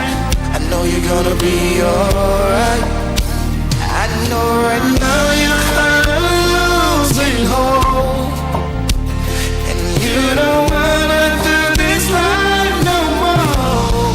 Please breathe. You breathe. Breathe. You breathe. And I know it's tough for you. I know that you're gonna get through. Breathe. I know it's something hard. I know that you're gonna survive. You will survive. You will live. You will achieve your dreams. Just breathe. Don't give up. Still try to do life. Don't give up on life. Don't let it go. I know you've never been here before, so you wanna walk out that door. It's alright. Sometimes when you're going through conditions you've never experienced before, you used to be a big boy, a big girl, a whosoever. You don't wanna do this life no more. Please breathe.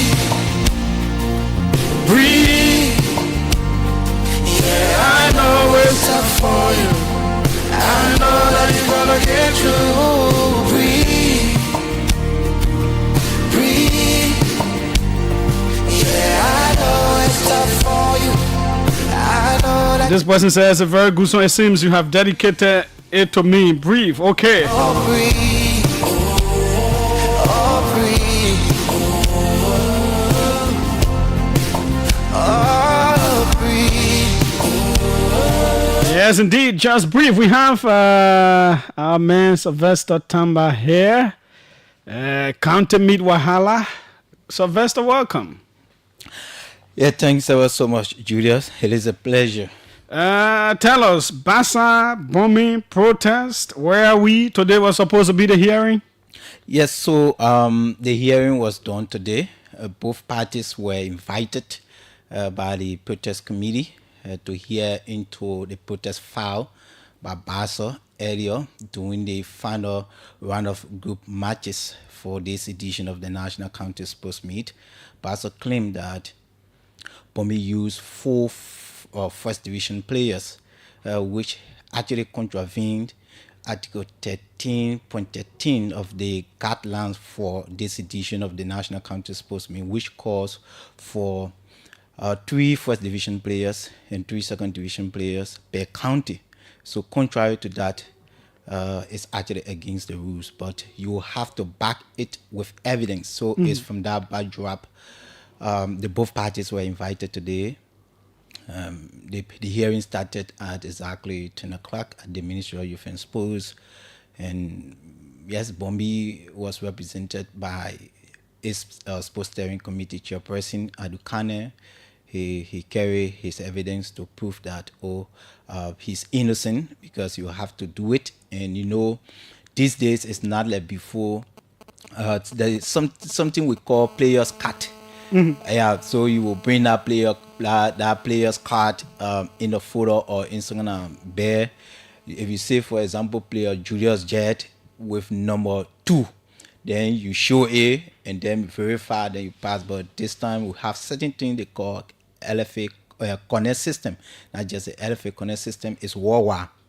So if you are 15 years this year, 2025, and you register maybe some of the third division team called Central Morovia FC, and you are age 25, you are into that system forever.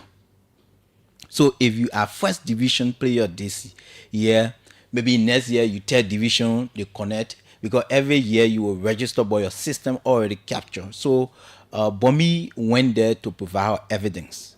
What Bombi said, yes, the portal system, which is the connect system, proved that they only registered 3 players. But Bassa said 4. So the Bassa proved it? So we were not in the hearing room, but we'll come to that. So Bombi said they only registered 3 players. So the portal system, the LFA connect system, proved that they had 3. That's according to him, but the protest committee did not speak to us. But then we spoke with Bassa people. Also, one Horace, who is the Secretary General of Bassa Sports Association, who was part of the hearing. After the hearing, he said somebody within, I know Bombi colluded with the person within to play with the system. So you should know exactly that the hearing, it was not too good. Just by that. Yeah, but the Bassa man saying that thing, it means it didn't go their way. Yes, yeah.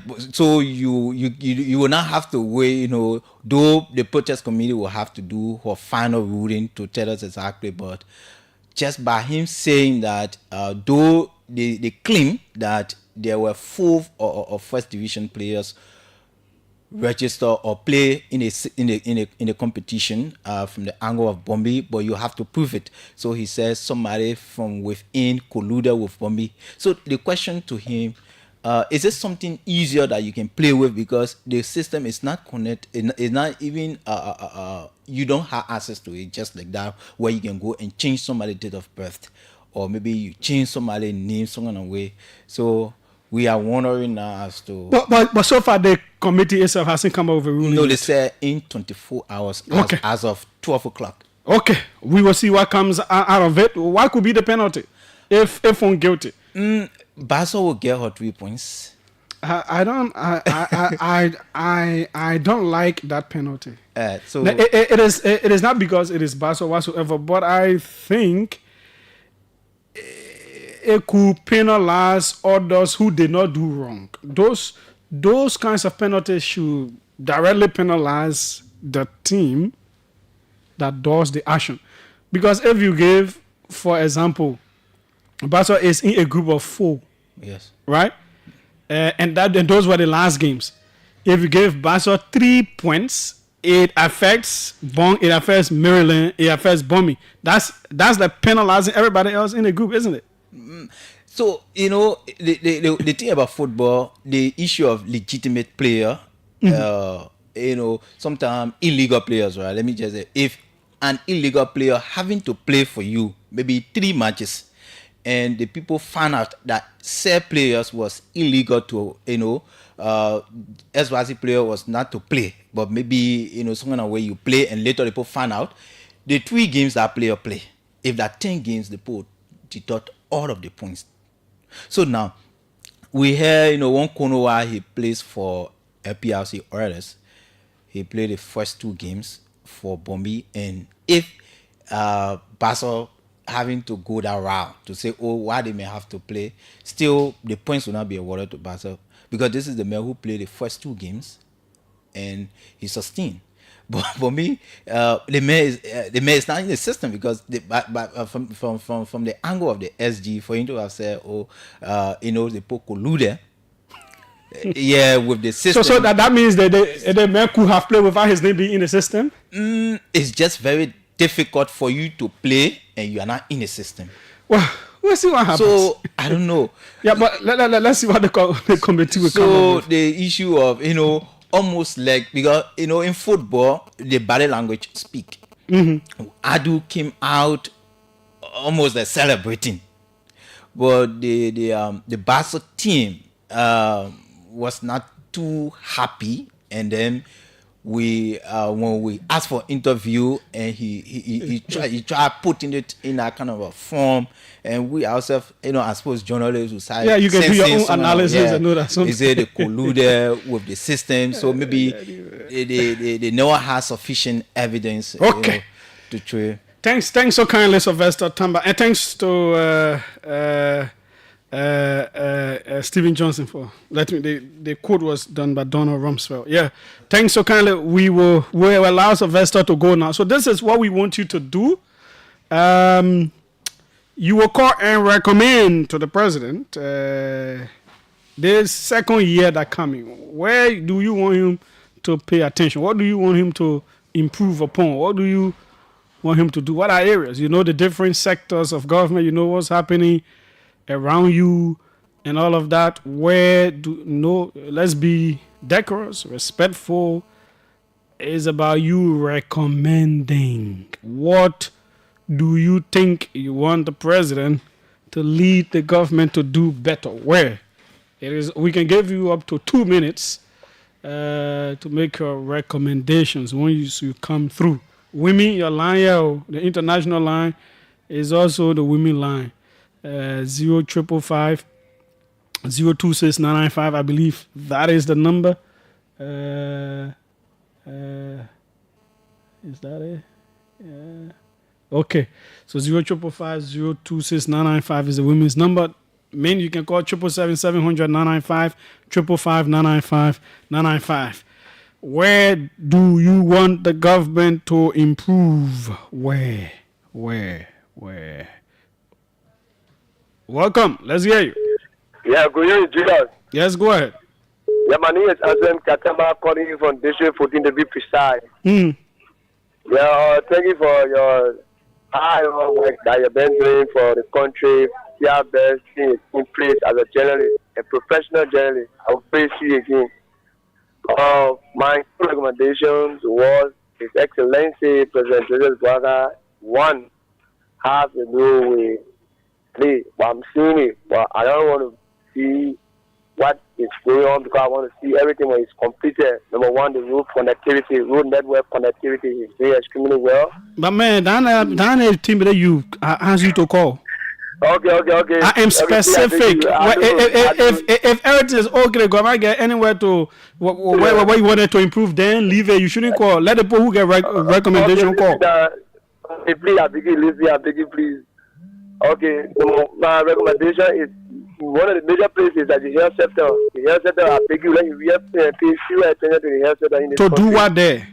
To see how best that they can receive their whatsoever the salary, benefit, and medical. Okay, thanks so kindly. Let me say this to you folks. You know, for your leaders to pay attention, to listen, most of them listening, they will jot down notes and all of that. Be specific, be intentional. You know, they calling, make broad and statements. Be specific. What particularly you want the president to lead the government to improve upon? Which area? Be particular. For example, don't just say the government build road where? What kind of road? Where? Particular. Be particular. Be intentional. The people listening. Just go and make broad statements. Welcome. Let's hear you. Julius, how you doing? I'm fine. What's your name? Where are you calling from? Okay, name is STP. That's our person here. That is Johnson. Mm-hmm. Two things quick. Mm-hmm. The first one, I want for the government to focus on the rule of law. In terms of the rule of law, then they all his appointee to declare their assets. We still listen to them because he gave them time. The time elapsed, and we can't hear anything. The rule of law is very important. Okay. Thank you. Okay, thanks so kindly. Welcome. Let's hear you. Hello. Mm-hmm. Go ahead. Yeah, I'm calling from CA Junction. Go ahead, Chief. Yeah, for me, I love for the president to focus on the agriculture sector. Number one. The second one, the healthcare. No, hold on. Wait, let come back to agriculture. What do you want him to do there? I want hello? Yeah? I said on the health sector. No, you talk about agriculture first, right? And you talk about agriculture first?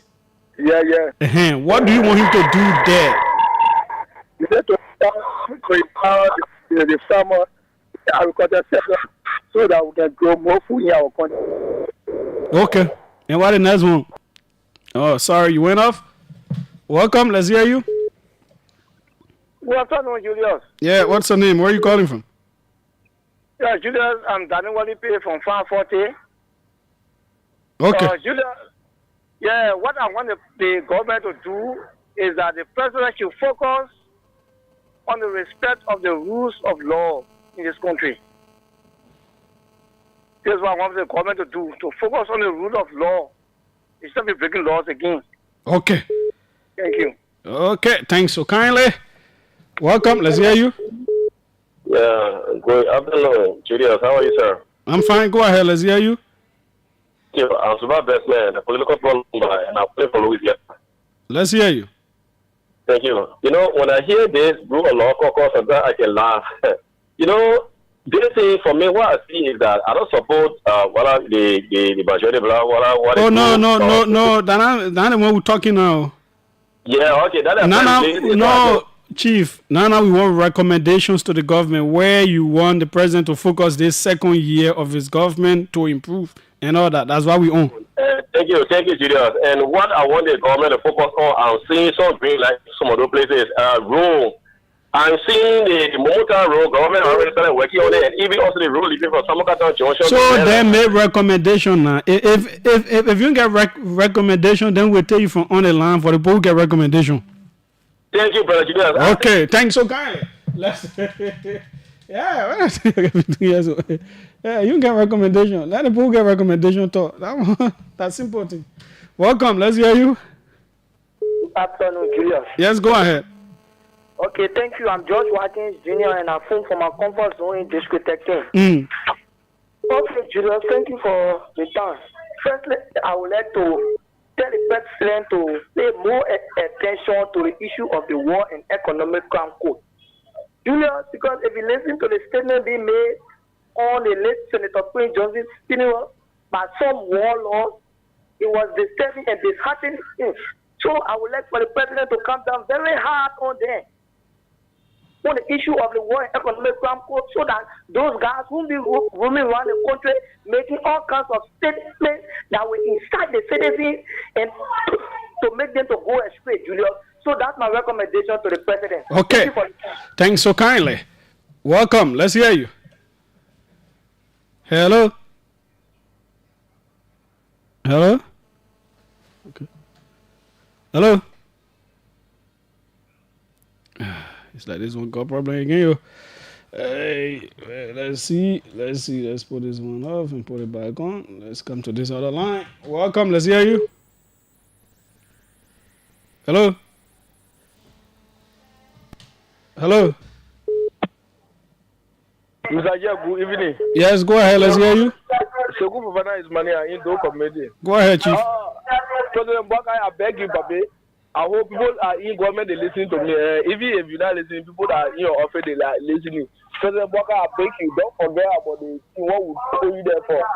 We'll tell you, say, like, accountability. And now the audit report is on your desk. All the entities are being audited. But the report, we will act on the report, please. Because okay, act on the audit reports. Yeah, act on the audit report. So thank you. Okay, thanks so kindly as well. Act on the audit reports. Welcome. Let's hear you. Yeah, Julius Kamadi Press again. Again? Hello. No, the section, that new section you put on now, that's why I called back. Oh, okay, go ahead.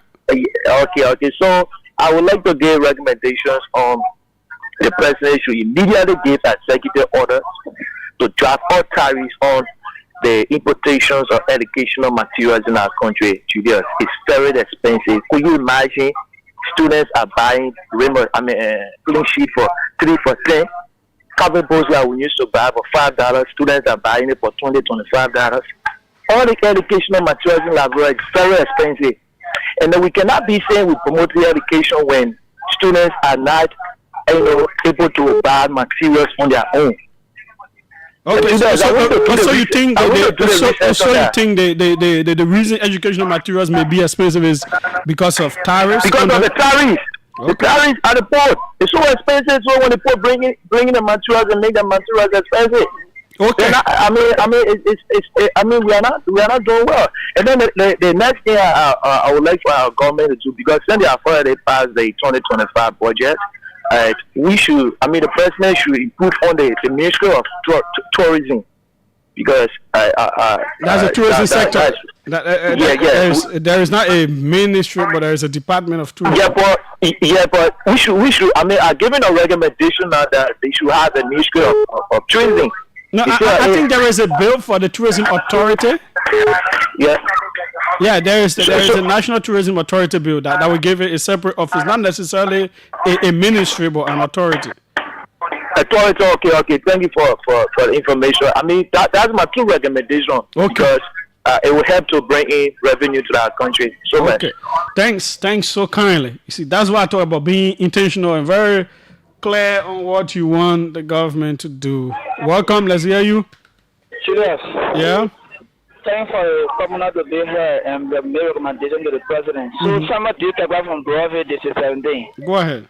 I want for the president to focus on the agriculture sector. And here are the ways he's supposed to focus. Number one, in your own Maryland, if the president can see a need for in the budget, for example, to allow 1 million and see Maryland produce cassava for 1 year, he go to my own Bon County produce rice for 1 year, 1.5 million. He go to Lufa County, for example, he say Lufa County people produce potatoes. So that I am going to take 1.5, then we take 1. But the produce rice cost to the cassava, right? So that's when the country may export to dollar producing our own local food in a competition move. So for example, in Maryland and Bon County need to produce cassava, and Maryland produce more cassava the next budget year. Then Maryland have more budgetary allotment than Bon County, that will see in the country. Then the president also empower local farmers. Then the president produce trucks or vehicle for every country when it comes to agriculture purposes. Lastly, let's go to the Minister of Education. Let the president make sure that every DO or CEO should have at least masters. With that, we'll be getting somewhere. But somebody that get high school and diplomat, to go manage or CEO will not expect anything else. That limits that a will be working at people who in the country or who go to school. So, Mr. President, you have to work in the two sectors. Lastly, let the president focus on the health sector. Let every country have at least 2 ambulances, right? Let every nurse or nurse, nurse or data in the country, let me say hospitals, you have two ambulances and also workers, you have their own buses for drugs in the hospital. So that will have some level of reliability and will have some level of people being free to work, will be certified to work for the people. But if you see people going on strike every day, Mr. President, I don't think it will be in the interest of the people. Do not allow those who say lies. Do not allow those who military educated to go and disappointed or dead to the country. Do not be serving at people who say or president who say business not as usual. Mr. President, please work on the two sector. Thanks. Thank you. Thanks so kindly for your call. Strict, easy, direct. Welcome. Let's hear you. What's your name? Where are you calling from? My name is Oga Cardos. I'm calling from overseas. Okay. Recommendation? I got 2 recommendations, Julius. The first one is I want to encourage the president because for the local things, in the first year, the president, the entire rescue mission, it seems like they fail on rule of law. So I want to encourage the president to improve on rule of law. For example, the budget was illegally passed. The president needs to reverse that budget. I don't know what illegal way they can do, but they need to reverse the budget so that the right authority can devour the budget and so the budget can be passed. That's the first thing. The second thing is, I want the president to cancel harmonization. Harmonization was one of the policies that the United Party and the opposition community campaigned against to say it was wrong. So I want to encourage the president. You see, Donald Trump, everything he spoke against on day one, he issued a executive order. So I want the president to cancel the harmonization process that he and his United Party campaign against so that they can restore everybody to salary and benefit back to where it used to be, and then George Weah introduced the salary harmonization. That's my 2 recommendations. Thanks so kindly. Clear, simple, direct, understandable, can be acted upon. Let's take more calls. 777-700. 995. So think about it. Don't rush your call. Think about what you want the government to improve upon this year. Of course, the government is led by the president. That's why we are directing the calls to him. Okay, let's see who's here. Welcome. How are you, Julius? This is Mama calling from Fender. Go ahead. Yeah, thank you. Look, Mr. President, I want the president to, on an iron message, to please tell, because rule of law have been broken, they denying it. So that he please tell all the start or the statute for any about the 200 yellow machines he brought into this country by coordinate gentleman agreement. I want to hear it on that Monday. I will listen to my radio.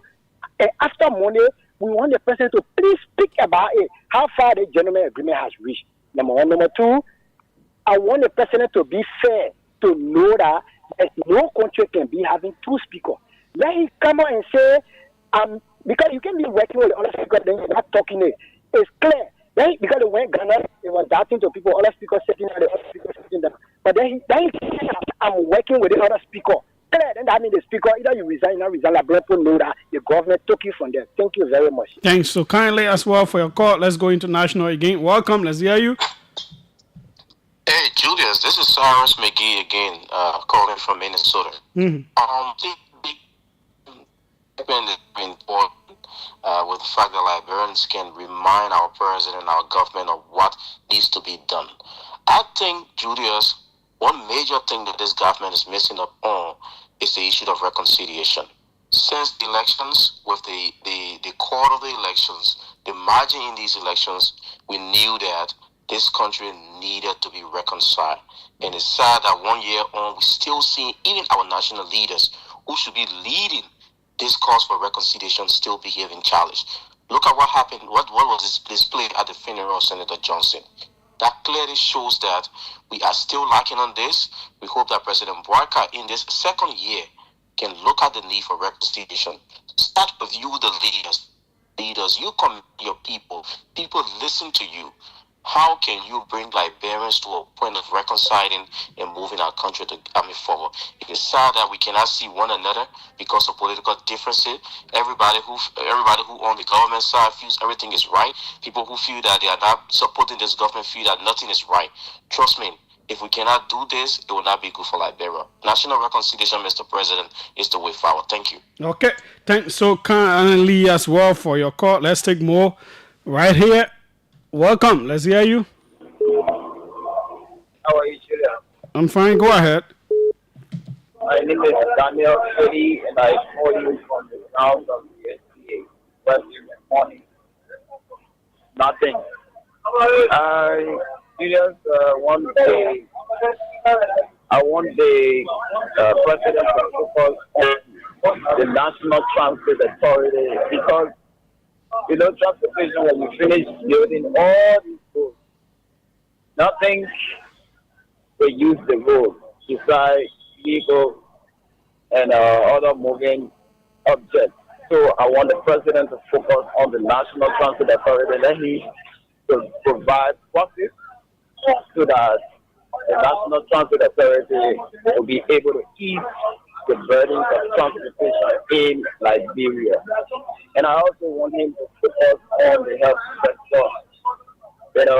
Our people are dying daily, and we want those machines, those operational machines that people talk about, like the CDR machine people talking about.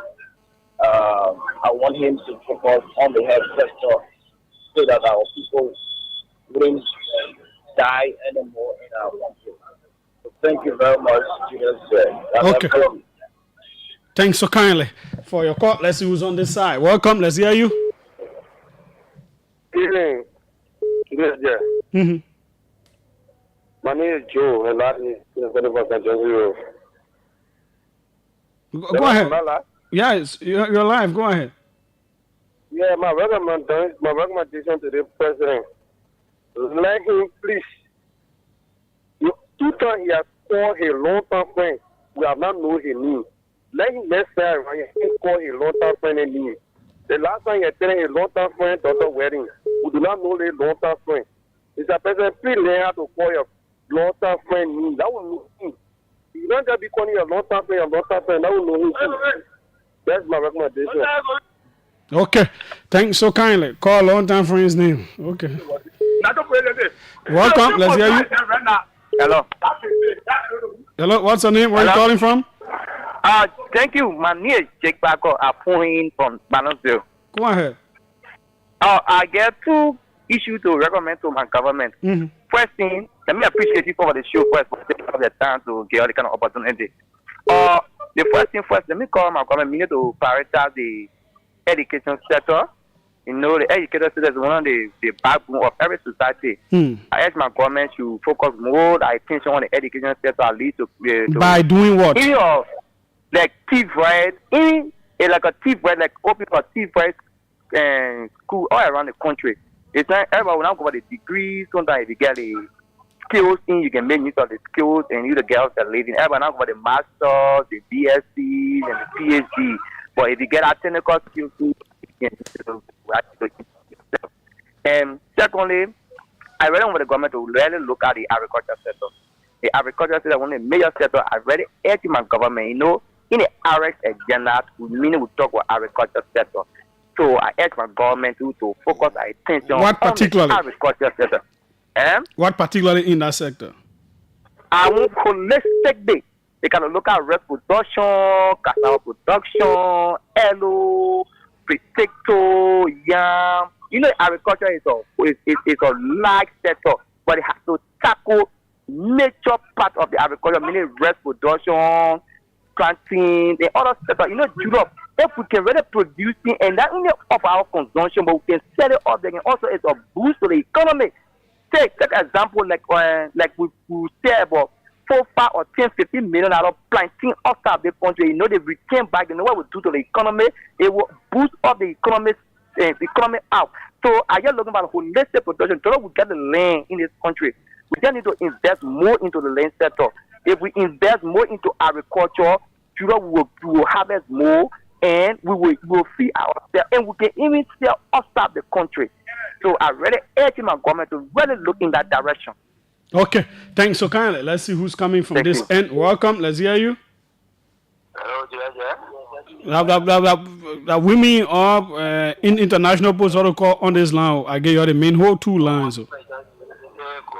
Yo, sorry, she. Call 0777 700 995 0555 995 995 for the men. Both numbers. Welcome, let's hear you. Yeah, my name is Jesus Jeffrey, man, and I call from Brother. Okay. For me, I really like for the government to focus on the civil servant issue. Which one? Yeah, the one that has to do with their salary. Okay. My brother, civil servant actually making little of nothing. Yeah. Okay. So I'm really appealing to Joseph Bogai to do away with the harmonization and focus on their salary. Okay. The second thing has to do with the current issue in Brazil. Current? Yeah. Electricity? Yeah, the current issue, yeah, brother, you know, we got the current, it's done in a segment way. So I really want the government to just do the entire Brazil. Okay, do the entire Brazil electricity. Thanks so kindly. Let's see who's on this female line. I hope it's a female. Welcome. Oh, Judah, I'm sorry. Yeah, okay. Yeah, but the females who are girl, you're not calling to recommend to the government? Yeah, you're listening? 0555 026 995. I believe that's the line, the female line. 0555 026 995. Y'all call that line. The main calling the 2 regular numbers 777 700 995 555 995 995. Let's come to the male line. Welcome. Hello. Yeah, go ahead. Yes, how you doing? This is Isaac Bala.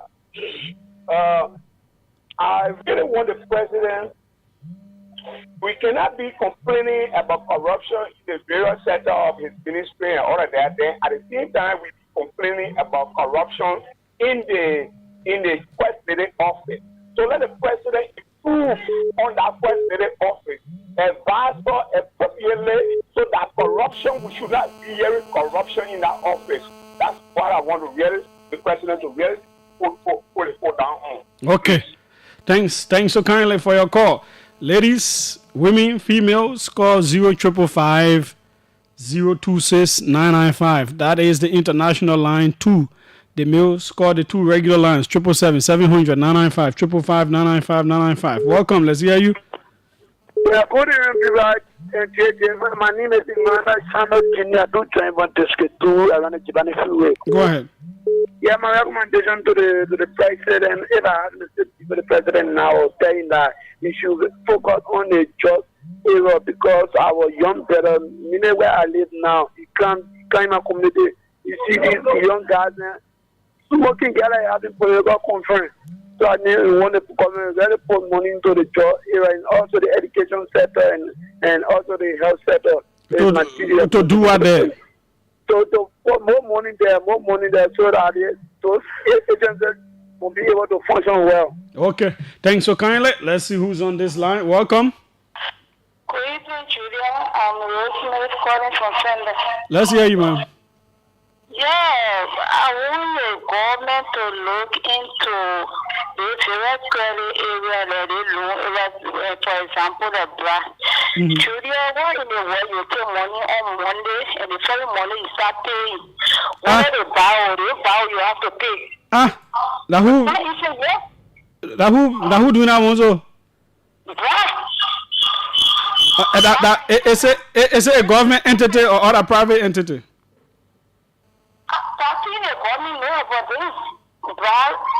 I show the government never bribe, country so they have a dialogue with them. Okay. If you happen to get money from bribe today, the foreign case you start paying. Wow. Yes. Okay. But what is the interest to? The interest they want, the other thing I told 17,000. LD? I had to pay 21,000. LD? Yes.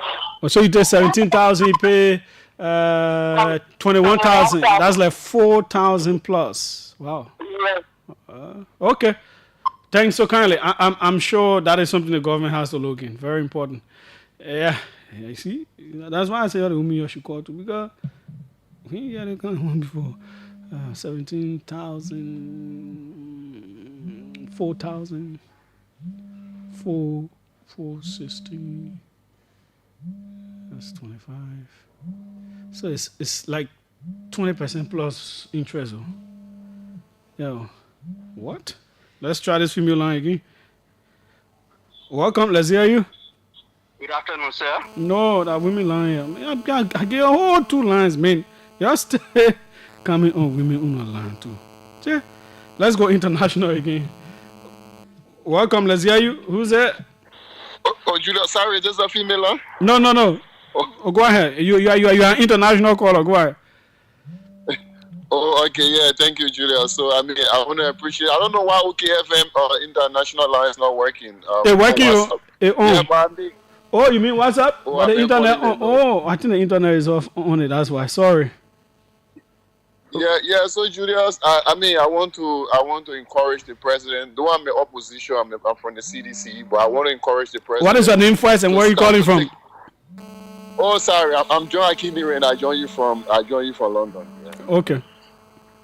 Yeah. So I want to encourage the president to muster the courage and take decisive action on most of his officials.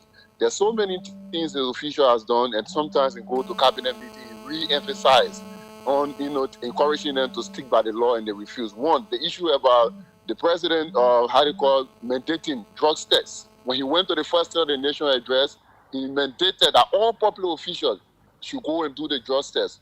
Publicly, we've only seen the president and his vice president that did it. The last statistic that came from Enfield, I think over 90% failed to do the drug test. There's no decisive action.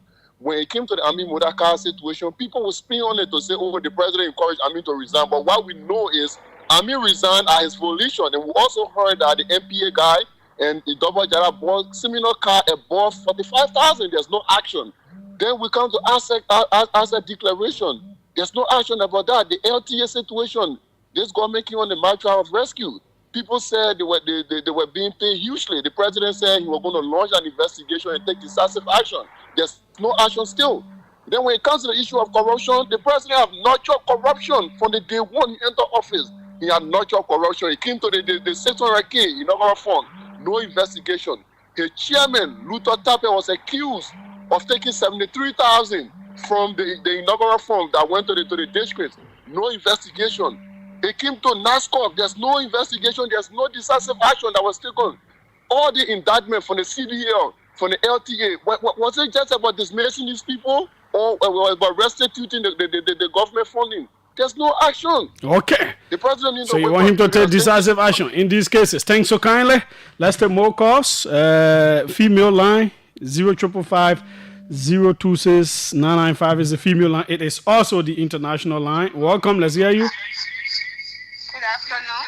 Yes. Can you just put the radio off? My name is Martha. I'm on my way home around Fincotton Street. Let's hear you. So I would recommend to the government that the president should evaluate his cabinet ministers, and based on their performance, I would recommend that if they perform testimony, they should be replaced, because you can be paid with government money, taxpayer money, and you are not doing what you are appointed for. So that's my recommendation to government. Thanks so kindly, madam, for your call. I've been hearing something about cabinet reshuffle, but again, the reason I want to talk is but we heard it again for November, December. It didn't go into fruition because everybody talking, everybody ears and all of that. But we're hearing about it again. But we will see whether it will happen again or not. We don't know. Welcome, let's hear you. Yeah, hello. Yeah. What's your name? Where are you calling from? Yeah, good evening. Yeah, my name is Thomas F. Joseph. I'm calling from Johnsonville, Peloton District, number 2, Mossorado County. Go ahead. Yeah, thank you very much for your deliberation concerning about the afternoon show. Yeah, for me, what I want for the government to really do much is agriculture. Yeah, the agriculture side is the production of rice, because we the Liberians will believe in rice production that there we Liberians believe in. When Liberians eat even bread or fufu, we want to call GB or fufu. We not change Telefa. When we not eat red, we are not change Telefa. Second is rule of law. I will let for the government to be more robust in the rule of law. Even though they're trying, but let them do more. Let Labrador people know that yes, the rule of law to be governed. It shouldn't be choose only the locals. We want we call the common people, and they hire people those that accept the higher authority to be able to be local. Then yes, they are Kevin and how we don't follow to be able when they are on the run side to be able to push them to follow the rule of law. So that's what I want for the government to do. But thank you very much to continue to push the agenda of the country. Okay, thanks so kindly for your call as well. We are coming to the close of it. Welcome, let's hear you. Yes, good evening. This is Clementina calling from the Grand JFK block. You say you're calling from where? I am Grand JFK. I'm driving over home. Okay, let's hear you, madam. My recommendation would be in a healthcare center. Mm-hmm. That government will try to invest in the healthcare center. One of the ways that it can do that should be investing in scholarships for our younger kids to go out and study. They come back and specialize in different areas. Also in the medication sector. Before the National Drug Services will have a lot of drugs that was brought in by partners that JFK and other government hospitals and facilities have, but now there is no drug, and because of that, most time patients, families have to go out to procure drugs, and by the time they come back, they are dead. So it's pathetic when we really do not have any healthcare center here. Yeah, the last time the head of the drug service, he talked about every public hospital having medication, basic medication. But the problem is they are saying it, but are they implementing it? Do we see that? It is not. Okay. Thanks so kindly. We'll bring that. We got that. What I can tell the president, we got that man beat Marvel. He said he made it very clear. He said every public hospital. We played the clip here the other time. And I was like, what? Is it true? So this may be the final one. Welcome. Yeah, Julius, good evening. Yes, go ahead. Let's hear you. My name is Seguzano. I called on the JNB and JLG Dream for Better Liberia Foundation. Okay. In Dole community. Julius, I would love to provide still clarity on incident that occurred in Nima, basically surrounding President Joe. No. That is not what we. No, that's not what we're talking, Chief. Thanks. Thanks so kindly. Well, yeah, we did. We're not talking all that thing. Did you really hear me talking about? I was not there, but you. All that thing I having none of that the usual political thing. That political thing. Why? The only thing we can talk about from that place is reconciliation. Finish. That's what will be important to the country. But a regular political thing, they boo at the other point, they start at the other point, and blah blah blah. The other person thought they want that political thing in there. Yeah, it's not the thing that are important to the country that what we're talking. And thanks to all of you for your recommendations. We hope they fell on fertile soil. It is always important for governments to listen to their people. What their people will say. Look at it and see what is implementable, what is doable. And do what people spoke about health, education, agriculture, rule of law, issues of civil servants. A lady specifically spoke about these entities that gave out loans, the interest rate, and the time for repayment. I was shocked to hear the 1 week thing. We don't know how true it is, but that was shocking to hear. So those are, a whole lot of things that can be looked at by people in power. My name is Julius J. Sorry we could not have Senator DeLong here today. So we gave the whole day to you. You've had yourself tomorrow. By the special grace of God, we have the arrest agenda for inclusive development team from the Ministry of Finance and Development planning here from 4:30 all the way to 6 to answer the questions that we may have. And then the succeeding days now, we will start to open up the document more. We want to do justice to them, to hear from them, ask them all the questions we have. And then we can continue from there. all intended to help make our country a better one. Some days will be very critical when the things happen that require a critical stance. When the right things happen, we'll also say it, we'll commend. We never shy away from doing this kind of thing, no matter who is happy or who is unhappy. This is journalism. It is not to feed people with ice cream and candy. It is to do what is right. We're out. Thanks to my team, Rejoice, Blessing, Nimlin, behind the camera to and fro, and then my technical man, Sack, who made sure that we are doing all the correct Facebook Live things and all of that. A very strong team here. I am thinking about going out to 2 countries these few days, but we'll see what works. You happy? Do you have money? But we are out. My name is Julius J.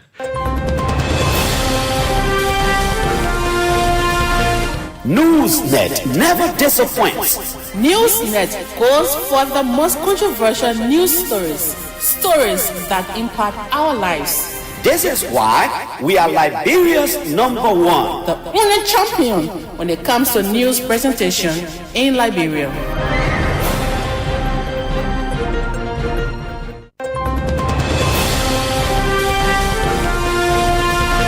Newsnet never disappoints.